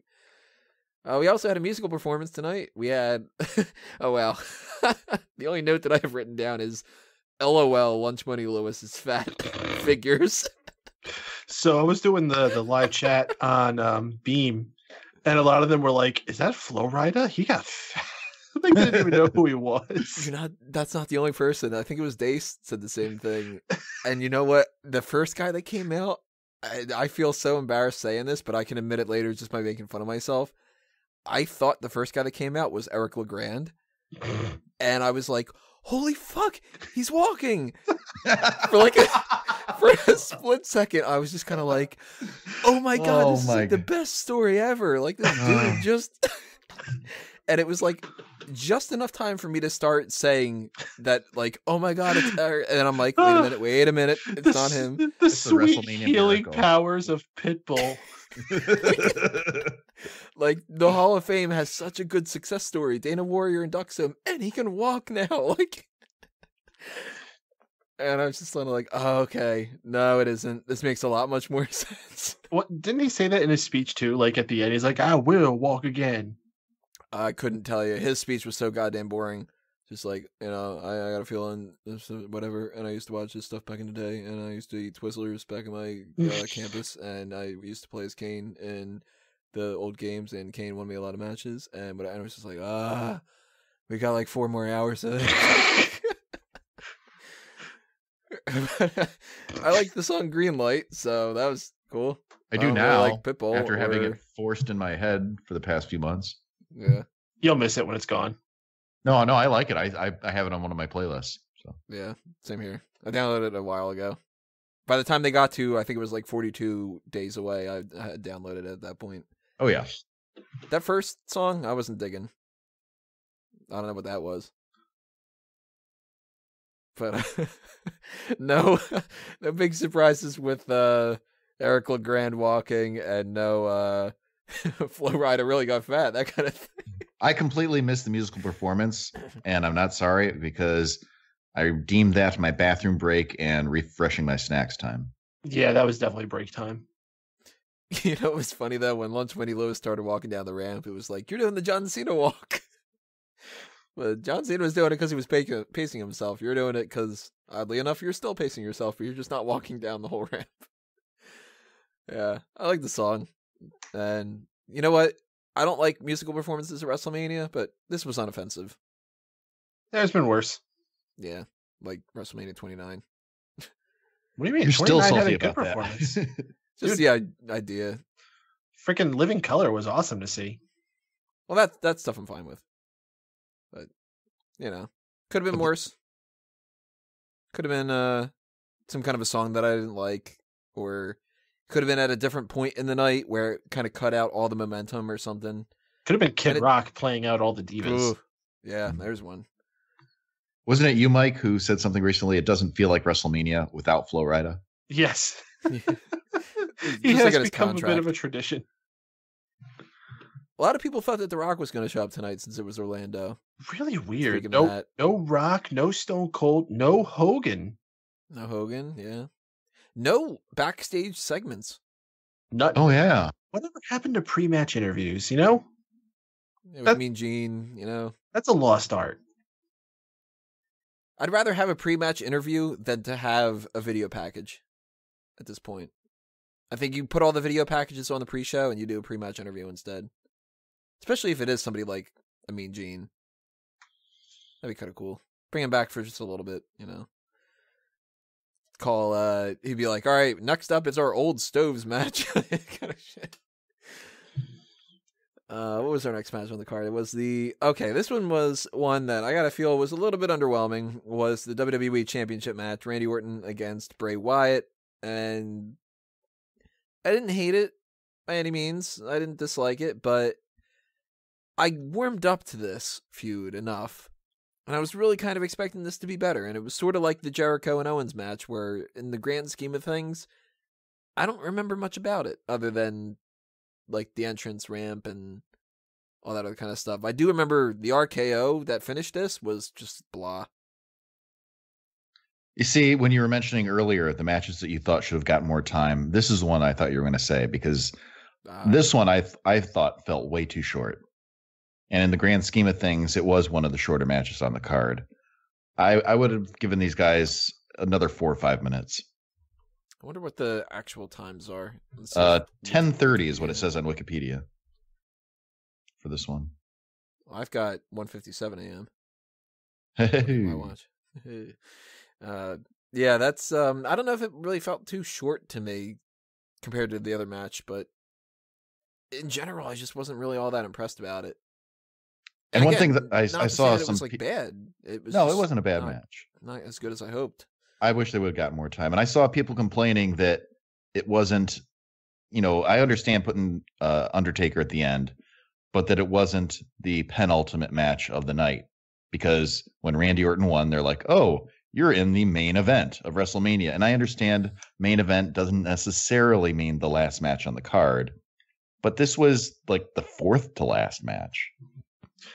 But on the flip side of that, doesn't that say something to the importance of the other matches? Like to have the Undertaker match be above the title matches, doesn't that just elevate how big of a deal that match is? Oh, yeah, for that one, absolutely. But the women's was just sort of a palate cleanser. That's a come down match. That's how you. That's about card structure. It doesn't have anything to do with importance. In general, I think that people need to get over that kind of thing. No, I don't necessarily agree with that. I just was sharing that a lot of people were expressing that opinion. No, I know, but this is basically the same idea as the Shane and AJ thing, just to a higher degree. Rather, there's just any other day this might have been the main event, no problem, but you just had too much bigger shit on this card. Oh yeah. Yeah. No, it makes sense in the grand scheme of things. What did you guys think about the match itself, though? Was this good enough quality for the WWE title? I liked it. Yeah. I like the parlor tricks they played in it with the projections, and I think Randy Orton showed a good fear with that when they first started playing there. A new face of fear? I almost expected him to kind of like play the tricks back, like and start having snakes appear and freak out Bray Wyatt, like, oh, you know, I've been with your family, I know how to play your tricks. That would have been cool. Yeah. Then it shows the snakes eating the maggots and stuff. Yeah, sure. I think Bray Wyatt should have more supernatural stuff like that to his character. But unfortunately, I don't know where his character is going to go after this, because why the fuck did he lose? Mm-hmm. That's the one thing that really throws me off about this. I mean, listen, Randy Orton, I get it. He's a legend. He's been around forever. They're running the stat. There's only 3 people who have held more world titles than him at this point. John Cena, Ric Flair, and Triple H. Triple H. Yeah. Edge is really close, though, isn't he? I think he has 9. He has a lot, though. He has a lot, especially for such a short amount of time in the main event. Yeah. I guess we have to see where this goes. That is the ultimate thing with it, until you can really judge it. I really liked Bray Wyatt's character for the last amount of time, and I think it's great he finally got to that point. Mm-hmm. I feel like it was a little too soon to pull the rug out from underneath him, but again, it's all going to depend on where this goes. So that's my whole thing too. I was hoping that they would have the title on Wyatt for a little bit longer at least, and continue to build the credibility as champion, because it feels, I don't know, a little bit now like they're kind of bouncing it around. He just got an elimination chamber, right? Mm-hmm. Yeah. But he only got it because they wanted it to be Randy Orton winning it at WrestleMania. And that's the only reason why they gave Randy Orton the Royal Rumble win, too. And I go back to when I was complaining about that. I still think this shouldn't have been the world title match. Yeah. I don't know exactly how you would have shuffled around other things in the match card. Maybe some other people would have been in different situations. I don't know. But I look at that and I go, yeah, but they could have had the same exact feud without the title.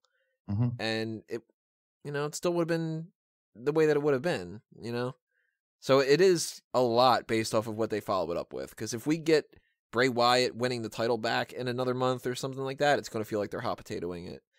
And if we get Bray Wyatt not doing a damn thing, then it kind of sucks for him a little bit that he just got the title to be a transitional champ. And I also kind of don't want him to get the title back, because I don't think he can have a solid enough feud with the other people versus Randy Orton. Because I could see Orton Styles being good, and I can see like that they would probably go with something stupid like Bray Wyatt versus Dean Ambrose again, and I don't want to see that. So I don't know. Then we got the draft coming up too. That could be a big factor in this. Bray could go to Raw. Yeah, I wouldn't be shocked if he did at this point, especially to get him away from not only Luke Harper but Randy Orton, and Eric Rowan is still on SmackDown technically. He should be coming back soon. I was half expecting to see him tonight.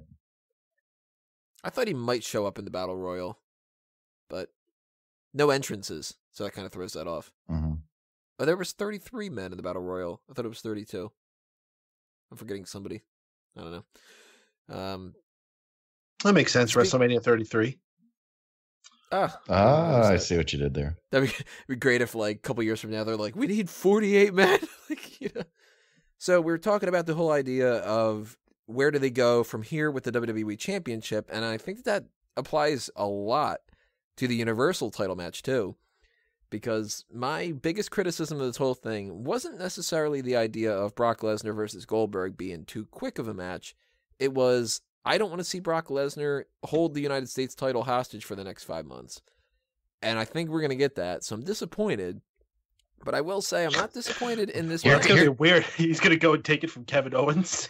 Just hold it hostage. Yeah, kind of. Like, I wanted to just kind of hang around, I don't like the Brock Lesnar point of view of booking. I don't think you heard yourself. You said the United States title. Oh, I said United States? Okay. Yeah. You start off with UIN. I mistype it all the time and stuff, too. Maybe he will. I don't know. How about this? Yeah. How about he takes the United States title hostage, but he trades Owens the Universal instead? I'd be okay with that. Just kind of go like, hey, do you want to trade? I don't like red. I like red, white, and blue instead. He's just like, okay, here we go. Nice, easy peasy. But I don't want the Universal title to be held hostage, let's put it that way, for all the way up until SummerSlam. That sucks. It makes it like the Universal title already has a bad history to it, in my mind. You've got the first champion relinquished it the next night. Kevin Owens was a good champion, but I mean, I still don't think that the title looks all that great. And it took a while for people to stop talking about that.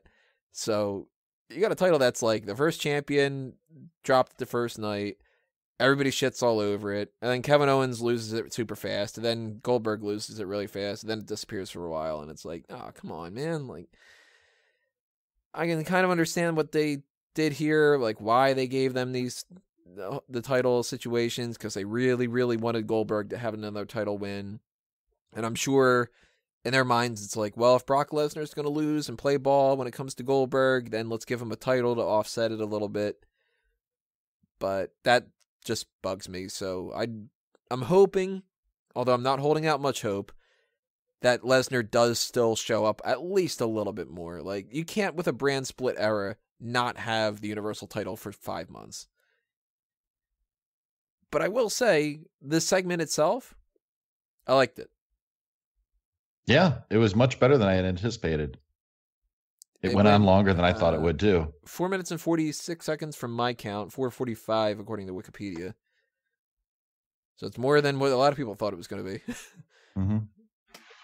Over-under seemed to be like a minute and a half for most.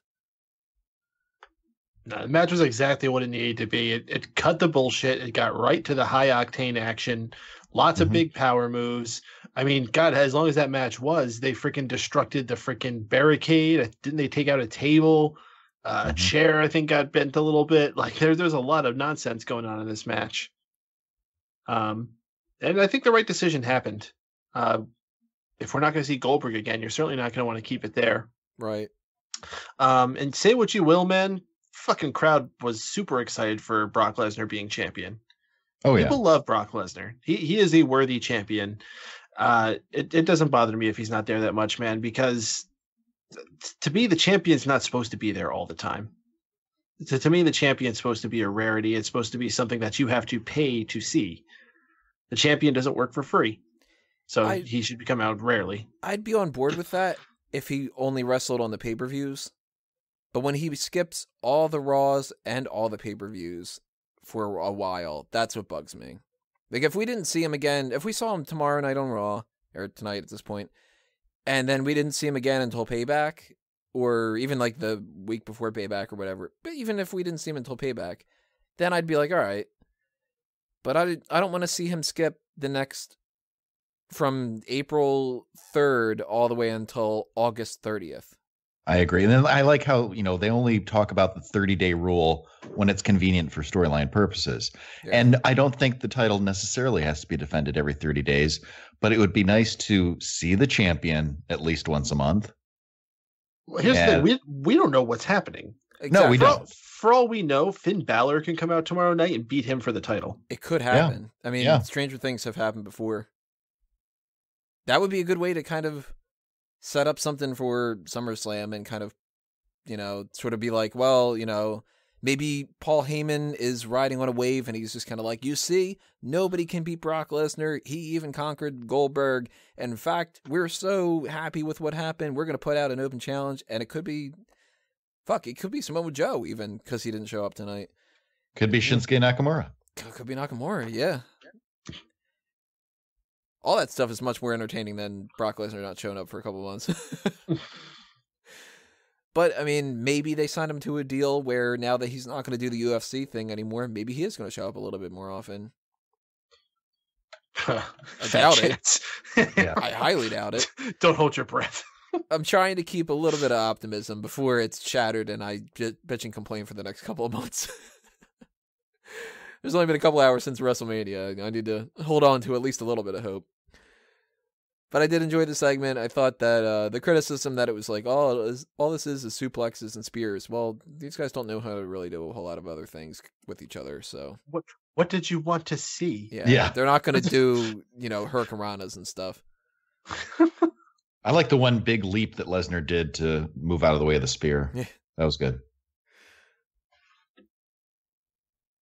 So if we look to the future a little bit here, Goldberg and Lesnar was a big match that they got out of the way. Mm-hmm. I doubt that Goldberg's going to be wrestling again, but just play devil's advocate here. If he were to wrestle at least one more time or whatever, who would you guys like to see him go up against? Roman Reigns. Yeah, that'd be good. That's Roman the Reigns money match. Yeah. Yeah. I can see that. I didn't really have an answer in my mind. Like, I wasn't leaning one way or the other, but you know what? You bring up Roman Reigns.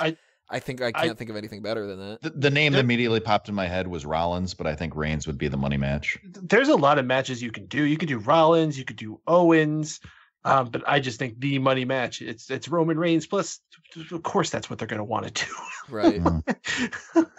That'd be great, though, if Goldberg was just kind of like, nah, man, I really want to work with that Kalisto or something. You know? Like, oh, dude, imagine if Ryback was still around. You see that he was complaining and saying they brought him in to spite me. It's like, they really don't give that much of a shit about you, Ryback. Come on. Even if they signed this multi-million-dollar deal with Goldberg to be like, haha, we got you, Ryback. No, fuck you, dude. But, yeah, Brock Lesnar is our new Universal Champion, not United States Champion. He didn't steal that away yet. And that match lasted under 5 minutes, and just over 5 minutes was the SmackDown Women's Championship match. That's the one that I thought got undercut a lot. That was the second shortest match of the entire night. Yeah. And the other one was an excuse because it's Goldberg and Lesnar and, you know, that kind of a thing. That match, though, for the SmackDown Women's title, it shouldn't have been 5.5 minutes. That should have been normal. They just didn't have the time in it. Yeah, I was going to say, I feel like had that been on the pre-show, they would have gotten more time, but they sort of sandwiched them in at the end. They're like, shit, we're getting late. Everyone had to have it on the main show. It's all their fault. If you look at the Dean Ambrose-Baron Corbin match, that was 10 minutes and 55 seconds. That would have doubled the match time for the SmackDown Women's title. Although, in the flip side, it would have probably meant that Ambrose and Corbin would have been a quick match, and that would have sucked too, so it's kind of catch-22. Although I'd rather them just kind of cut out one of those video packages or whatever and add a couple minutes here and there. But don't be shocked if we get another 6-pack challenge on SmackDown this week. I don't think even if you added a little bit more time, this match still wouldn't have felt like a cluster. Mm-hmm. Just when you put 6 people in a match like that, that's just the nature of the match. Yeah. I'm also a little bit disappointed that we didn't get any kind of surprises. But yeah, but that's they didn't advertise it like that. So yeah, that's people putting hype into dirt sheets. That's nobody's fault but our own. You know, mm-hmm. if that happened to us, that's our own thing. What I thought was weird is why was Mickie James dressed like Tatanka? I have no idea what the hell. I was wondering going on about there. that. Yeah. And what was Becky Lynch doing with her eye makeup or whatever? She had kind of like the Asuka face paint on, only it was white instead of black. Might be like a Mad Max kind of a thing. That whole thing was just sort of, I'm typing on my laptop, I'm adding some stuff to Bleacher Report or whatever like that, and I look up and I hear Mickie James' music playing, and I'm like, wait, who's fucking coming in the ring? Wait, that's Mickie? The hell does she have on? That threw me off so much. I don't understand that at all, but yeah, she makes everything look good, so I can't complain. She looks so good. I'm so happy she's wearing shorts again. Mickie James is going to be hard for me to vote against on the tournament this summer. Which, by the way, if you're listening, the Smark Madness tournament is ending in, a day, essentially. So you got the last little bit of time to vote on your favorite finisher between those two options. The Stunner and the RKO. Basically the same damn thing. Such different fucking moves. Yep. So weird. So what we came down to here is that we got Naomi as our new SmackDown Women's Champion, and I think that's the right decision. Yeah, I can't disagree with it. If there was no surprises there, this was the woman to do it. Mm-hmm. I agree. I think they're just going to pick up the storyline or whatever plans they had for them before she had to leave on injury and was forced to vacate the title. So it was just a quick sidetrack, and now they're back on track. Mm-hmm. And you know what? It doesn't hinder anybody in the process either. I'm not saying that's bad. I thought, Yeah. Well, we had Naomi won the title at Elimination Chamber. She had to give it up 2 weeks later, I think. And that sucks. And Naomi's been somebody who should have had that title 1 or 2 times before that. So she's also not one of those people where you go, oh, she's a 2-time champ in this short time frame. Yeah, well, if you look at how long her goddamn career has been, it's like she should have had 2 titles by now. So they pick her up against Alexa Bliss, and I also like that it was Alexa Bliss that tapped out, because then that means that she like beat the champion the way that she was supposed to. It wasn't like she pinned Carmella, and then we'd get the same shit where it would be like, yeah, but you didn't beat me, and the champion didn't need to be beaten, and whatever. Seen that a million times before. I'm cool with it moving on to a different feud, whether it's Naomi versus Mickie James, or, you know, whatever. Yep. And how cool was that finisher? Like, why do the women have all the best submission finishers? I don't know who's doing this with them, if it's Sarah Del Rey or if it's Dean Malenko. I mean, he's the one who knows 1,004 holds. A couple of arm bars in the mix there. Yeah. Oh, wait, that's Jericho. That's right. He's just a man of 1,000. Yeah. That's right. Jericho had a few more. At least whoever's doing it deserves a goddamn raise, because they just keep coming up with these really awesome and painful looking submission finishers, and they look fantastic. To me, it's one of the highlights of the women's wrestling right now is the submissions. Yeah, and you can't look at the way that she won that match and not go, ooh, that looks like that would fucking hurt. You know, like, yeah, it looks like it'll fucking hurt. So Alexa tapping out to that is not like she lost to, you know, like we've had some shitty finishers over the years. And when MVP was doing that playmaker, it was like, oh, you got to be kidding me. Come on. I'm sorry, but the Walls of Jericho look fucking terrible now. Well, the Boston Crab version is just not as good as the Lion Tamer. Mm-hmm.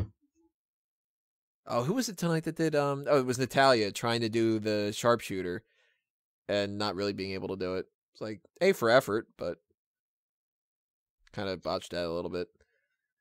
But she was doing it to 2 people. Yeah. I just didn't like how this match turned out all that much. It felt rushed to me. And I know that these women are better. You know? Would they have been better off just doing a singles match? I don't know. So that's the thing, because it's WrestleMania. Because so it feels like it's a shot against the other women if they wouldn't have been a part of it. But match quality wise, maybe. So it's sort of, do you weigh the moment or do you weigh the match? Kind of. I don't know. Maybe it would have been better as a triple threat or a fatal 4-way, because like Carmella sticks out to me. I don't think she belonged in that match. Even if it would have been a fatal 4-way, I think giving them 5 minutes, it still would have been rushed. Yeah. Kind of a no-win situation at that point. They couldn't have cut it from the card, and they were rushed, you know? But hey, it got James Ellsworth a WrestleMania payday. Oh, boy. I was surprised he wasn't in the Battle Royal. I thought that they would pop him in there. But he doesn't wrestle anymore, does he? When's the last time that he was wrestling? The mixed tag match? Yeah. I think that might have been the last time we saw him. Mm. I'm sure if they have him go out there and get his ass kicked, he'll do it, you know? Oh, yeah. That takes us into our final match of the night. No holds barred, which I'm glad that they added that stipulation to it. Kind of they did that right before the match, right? Yeah, that wasn't planned ahead of time. Well, I mean, it probably was planned ahead of time, but it wasn't announced ahead of time. But it seemed like they needed that. And knowing how this all ended, and it was the right way to do that. Now, I can't say that I loved or hated this, because I'm of like very conflicting opinions, because The Undertaker is my second favorite of all time. And I understand the idea of Roman Reigns defeating The Undertaker making sense. But there's still that part of me that's sitting there going, yeah, but why couldn't he have ended the night winning this and bowing out and just being like, we cemented that it's perpetually always The Undertaker's yard, and that's good enough. Kind of like Andre the Giant Memorial Trophy. It's like, well, Andre the Giant was one of the best ever, and there's never going to be another Andre. And it's like, well, there's never going to be another Undertaker. It's always his yard, that kind of a thing. It's very simple. It's old school wrestling mentality. You do the honors on your way out. I know, but it's that's all it is. That's all it is. It's not any more complicated than that. The fan that's all it is. The Undertaker fan in me has those goggles, I have to admit. Like, I don't feel as negative about this as I did when he lost to Brock Lesnar. I'll say that. Brock, that whole thing pissed me off, and I still think he shouldn't have lost. Shouldn't have won that. He should have won that match. Would you have been okay with them protecting the streak until now and Roman Reigns beating the streak? Maybe. But that's tough too. Because the whole thing is Roman Reigns, they're not. They can tell themselves all they want that this whole idea of, yeah, but he gets a big reaction and all that, but you know that is company speak, and that they don't really believe it 100%. Partially they do. Didn't he just get revealed as the top merchandise seller now? Even still, you know they got to be upset that people aren't cheering him. No, I think they're happy people are doing something with him. And again, if he's the top merchandise seller, I'm sure they're quite happy. They're not going to put him in the main event of WrestleMania 3 years in a row if they weren't. Do they love this guy? Think of all they have given this guy. They've given him everything. Everything. I don't know if there's much more they could possibly give this guy. Yeah, he beat Kane's record in the Royal Rumble. He's had a main event match with Brock Lesnar at WrestleMania. He beat Triple H for the title at WrestleMania. He beat The Undertaker in one of the only 2 matches Undertaker's lost. In his final match, most likely. He won the Royal Rumble. He won the Royal Rumble. Damn near won it like 2 other times. Yep. The guy has done freaking everything. Listen, I don't think The Undertaker would have even done this match if it weren't just to do the honors. That is all I think this match existed for. Because Undertaker, he was in such bad shape. And we've been saying that for a while. That segment where he was struggling to get up on Raw was pretty brutal. I felt so bad for him this entire. When he got speared through the table, I thought he was dead. He was done. Yeah. For what they had to work with, I think they made a fantastic match here. I think the closing moment was very romantic. It was very touching. To me, this was the emotional moment of the night. Not that John Cena proposing bullshit. Oh yeah. Like this is the segment that made me cry. Like this is the segment that pulled at my heartstrings. And like, to be honest, the gravity of that moment didn't even really hit me until like that was playing out. Like, you know, I knew for a while, like, okay, this is Undertaker's last match and Roman's going to retire him. And then like, it wasn't until he was actually there taking off the gloves, putting on the hat. And then it really hit me. And I'm like, oh my God, it's over. When he went back into the ring for another look around, that's when I was like, fuck. Yeah. He started going out of the ropes and then he turned. There goes any suspension of disbelief for me of like, well, maybe. And it was just like, no, I have to accept it. He's like, just same with Shawn Michaels. When Shawn Michaels lost, I was just like, no, Shawn Michaels can't leave. And then it was like, took a while for me to be like, yeah, he's done. And it's like, you know, I said there's some people still holding on to the fact that Shawn Michaels is coming back. I know, right? I mean, if he came back, I'd be ecstatic, but it's not going to happen. And I said this to everybody that we were watching it. We were recording Chuck's reaction because we were like, this is going to be great. And it was just depressing. So, you know, and not even depressing in like, haha, it's funny. Like, Chuck's all depressed. It was just, we were all just kind of like, oh, this sucks. But I said this when we were talking about that. I was just kind of like, you know what, though? As much as I can say, I want The Undertaker to continue wrestling forever. And for my favorite of all time and my second favorite of all time to be done and over with, and I can't see him wrestle anymore, and he can't have a match with AJ Styles, and he can't fight Samoa Joe, and all these other matches that I would have wanted to see, you got to remember the performers. If this guy is so beaten up like this, then he needs hip surgery and everything, take the fucking loss. Leave, don't come back anymore, and be able to fucking walk the rest of your life, you know? Like, as much of a fan as I am, I cannot be selfish enough to say, no, he needs to just battle it out and fight again next year. Fuck that, dude. He's given us how many goddamn years? He has nothing he has to give. He owes nobody anything. And again, he did not need to do this match, but I think he did it just because he wanted to do the honors. And I think there might have been a little bit of a sting if it would not a sting, not that being, because that sucks that we didn't get the Sting match either. But it would have sucked if it would have been like, oh, his last match was against Shane McMahon. Like, I don't know, that would have kind of sucked. With Roman Reigns, I can accept it, as much as I think that there's problems with the Roman Reigns situation.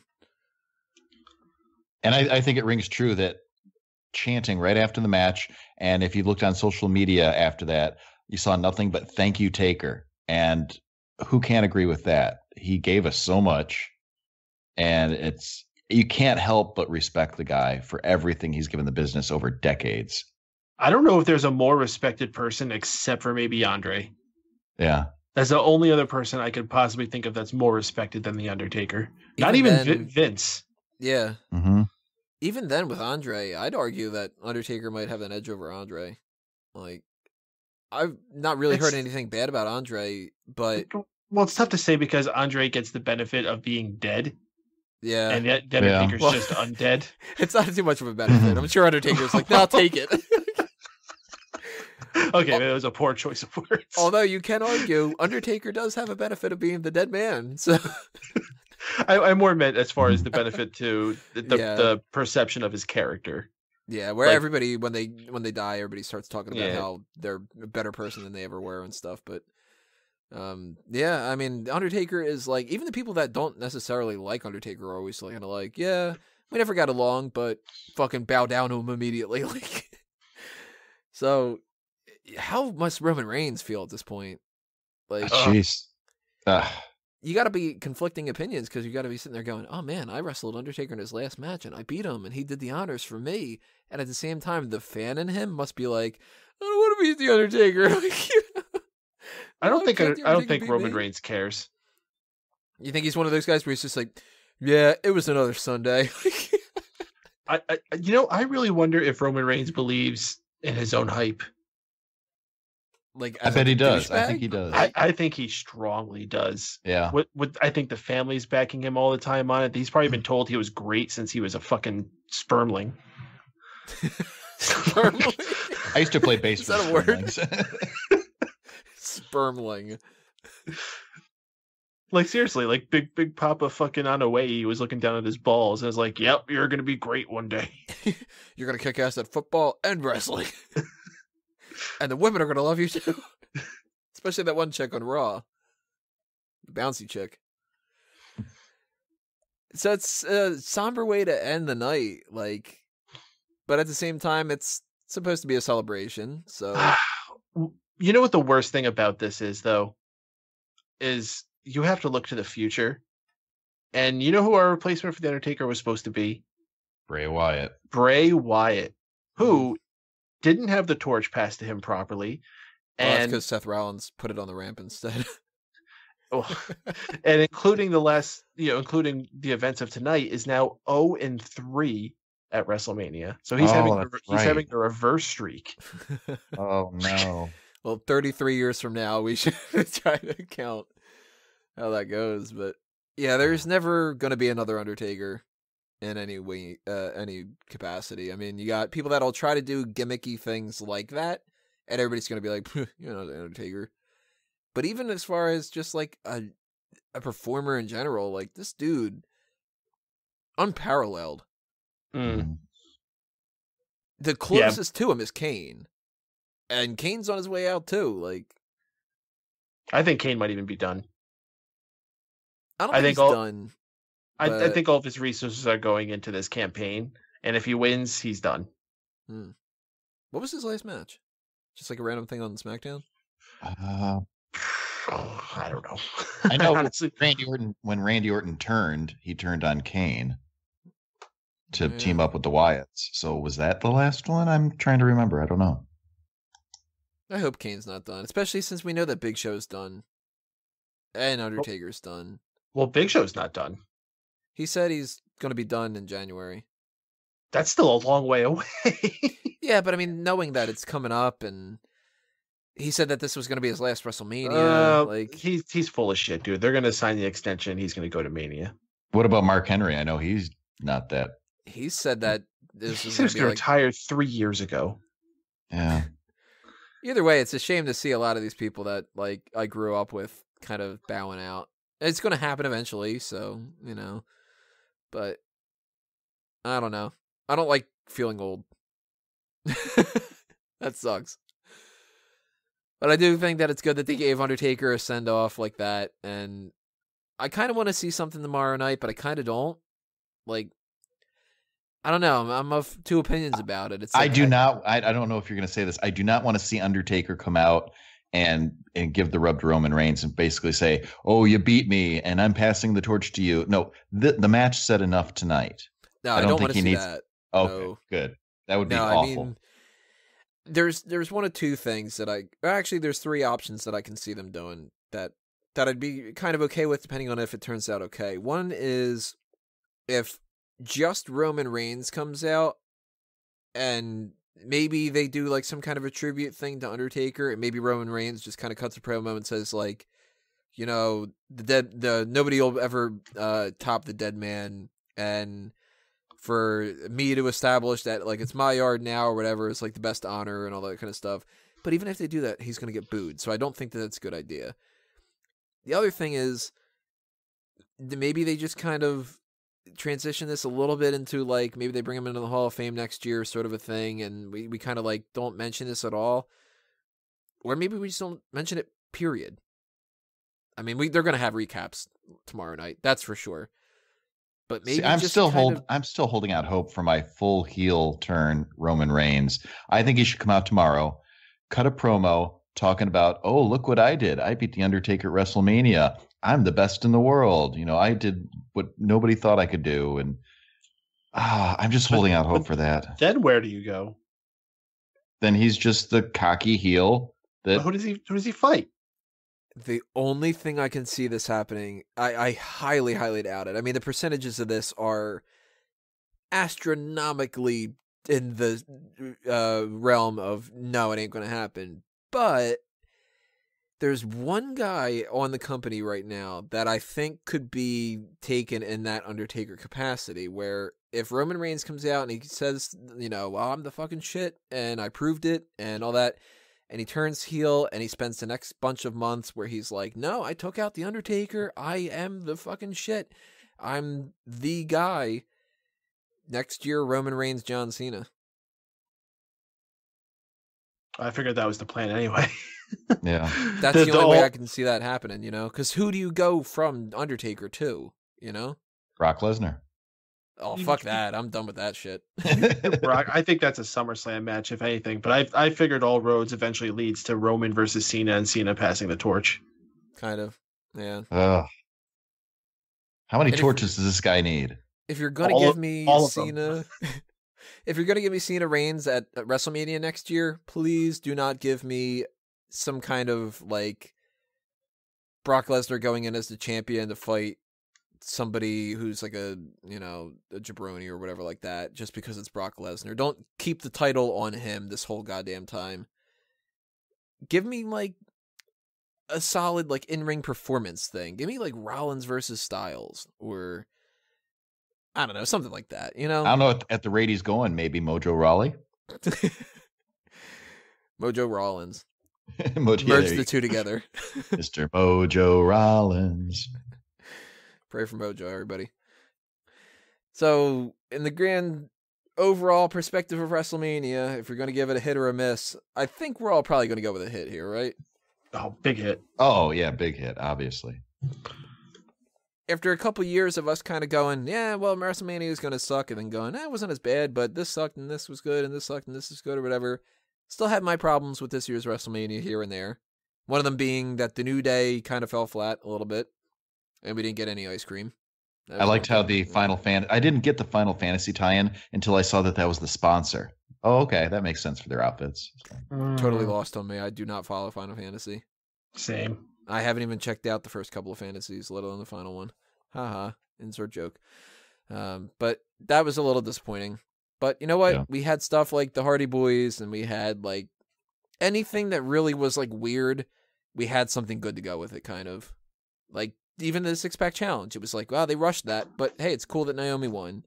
It kind of sucks that Bray Wyatt and Randy Orton wasn't as good, but hey, we had like a snake to the fucking ring, and like, all kind of cool shit.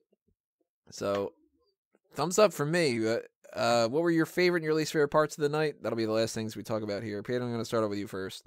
Highlight and low point. Well, one thing we didn't even discuss at all, and I think that's a crime, is the fact that we got Jim Ross on commentary for our main event tonight. Yeah, very true. Yeah, that was so great. That must have been Undertaker requesting it, which good for him, you know? I think it was a combination of all these events. Of Undertaker probably wanted it.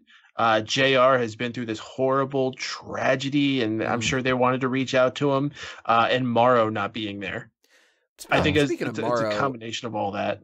We don't know the full situation with the Morrow thing, and it could be a big problem with if JBL really bullied him a lot. Mm-hmm. But at the same time, part of me also kind of goes, dude, you picked the worst time of the year to go through this kind of thing. Like, if JBL was picking on him for the whole year, I can't speak for everybody, and it's like depression is like a major killer and all that, so I don't want to downplay that. But I don't know. I lost a little bit of respect for Mauro Ranallo throughout this whole thing because I'm like, mental illness is a really tough thing to understand when you don't experience it yourself.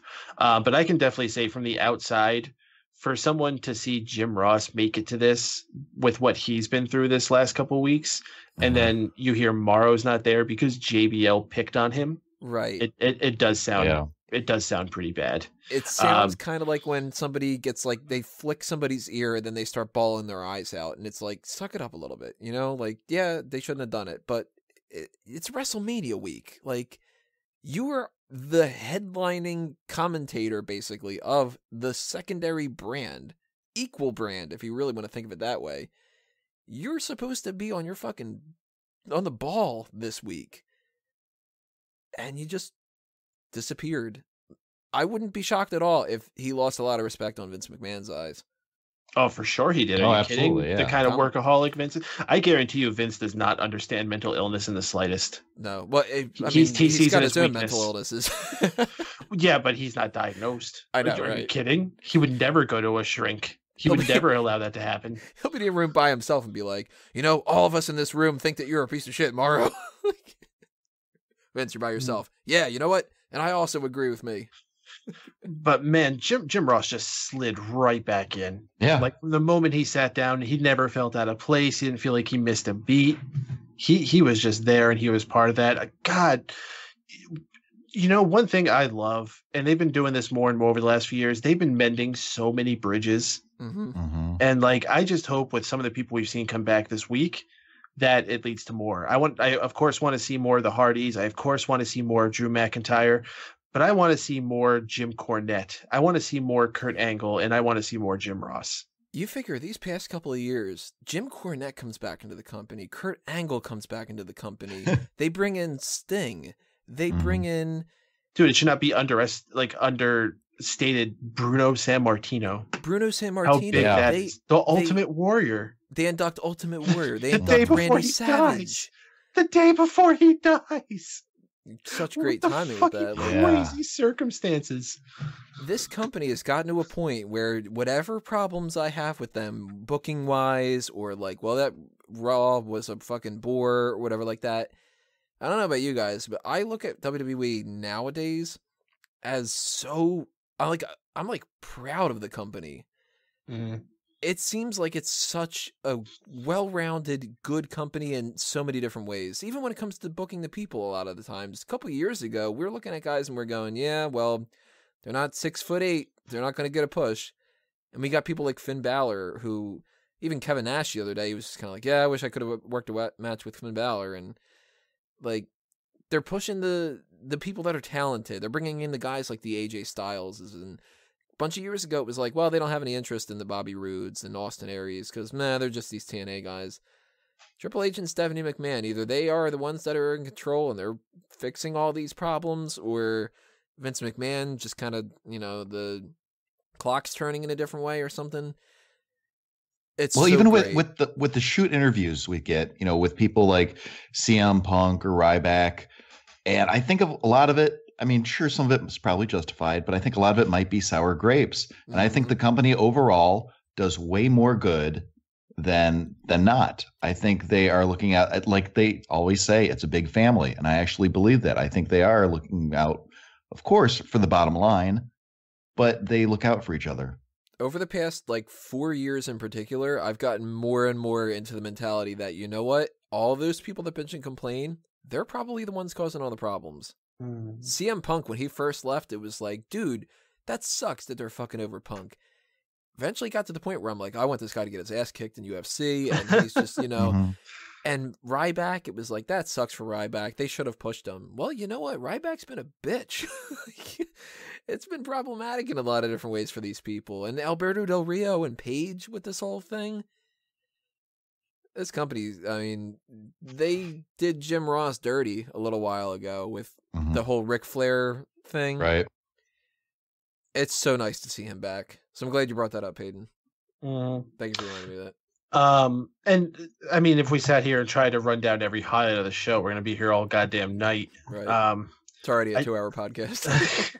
This whole weekend has been great. A lot of people have been complaining that it didn't feel like WrestleMania season. I had this opinion of just like, guys, just wait until the shows start and you're going to feel it. And I think that's exactly what happened. As soon as these lights started up, people saw the stage, the fireworks, and things were kicking into gear.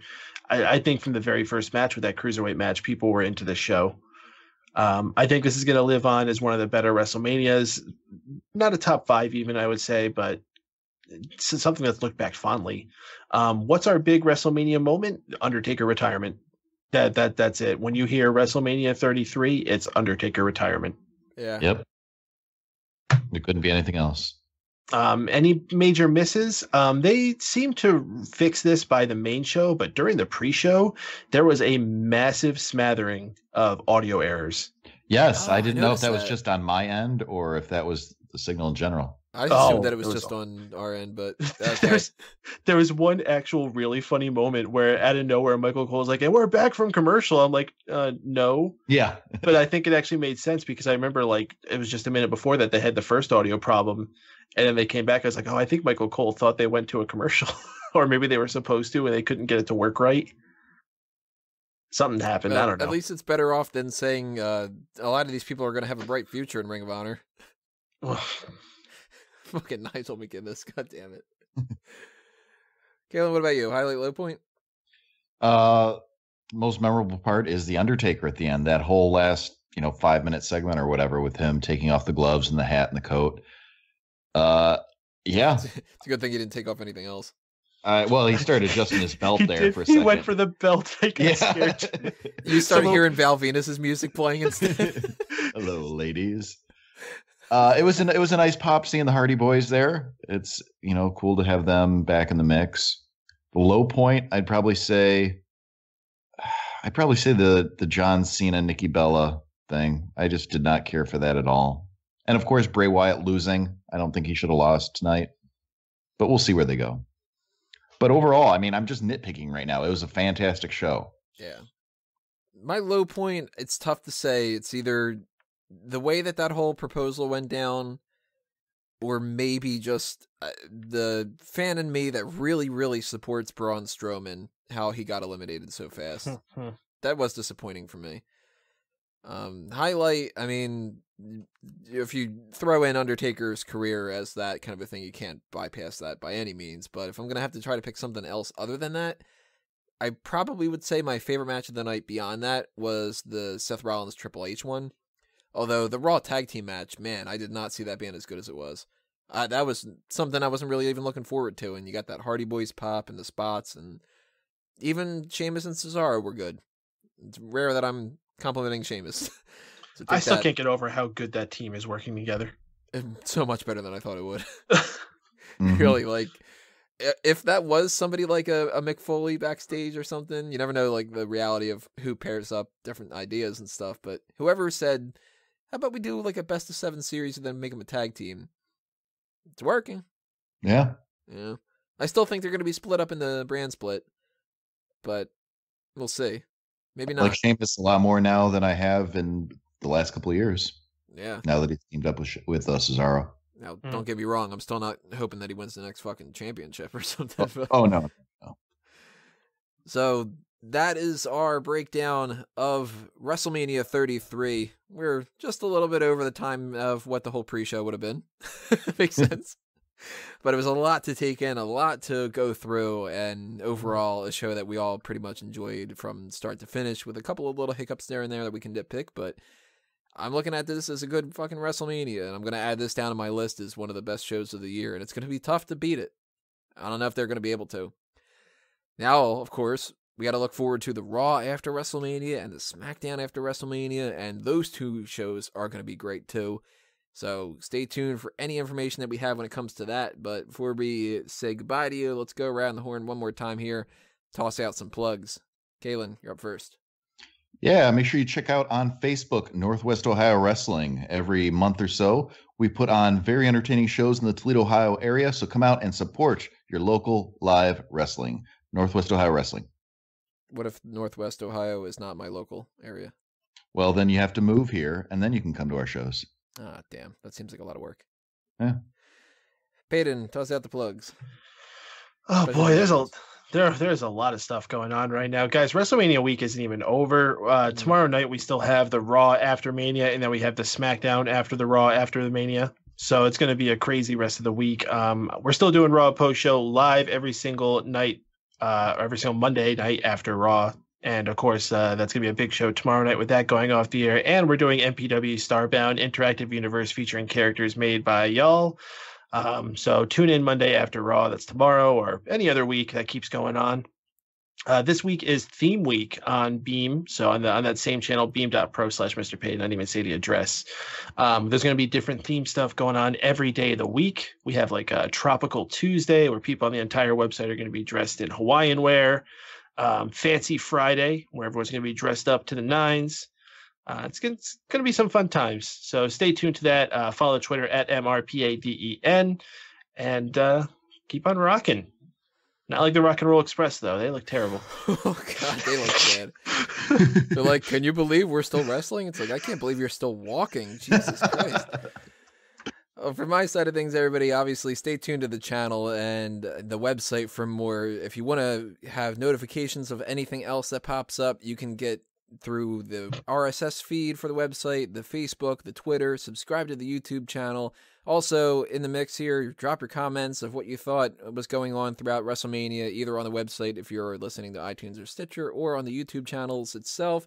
And hit that thumbs up button as well to boost us on the SEO a little bit and give us a little bit of a, notification that you guys enjoyed this show. Hopefully you did, because it was 2 fucking hours long. It's going to be a bitch to edit.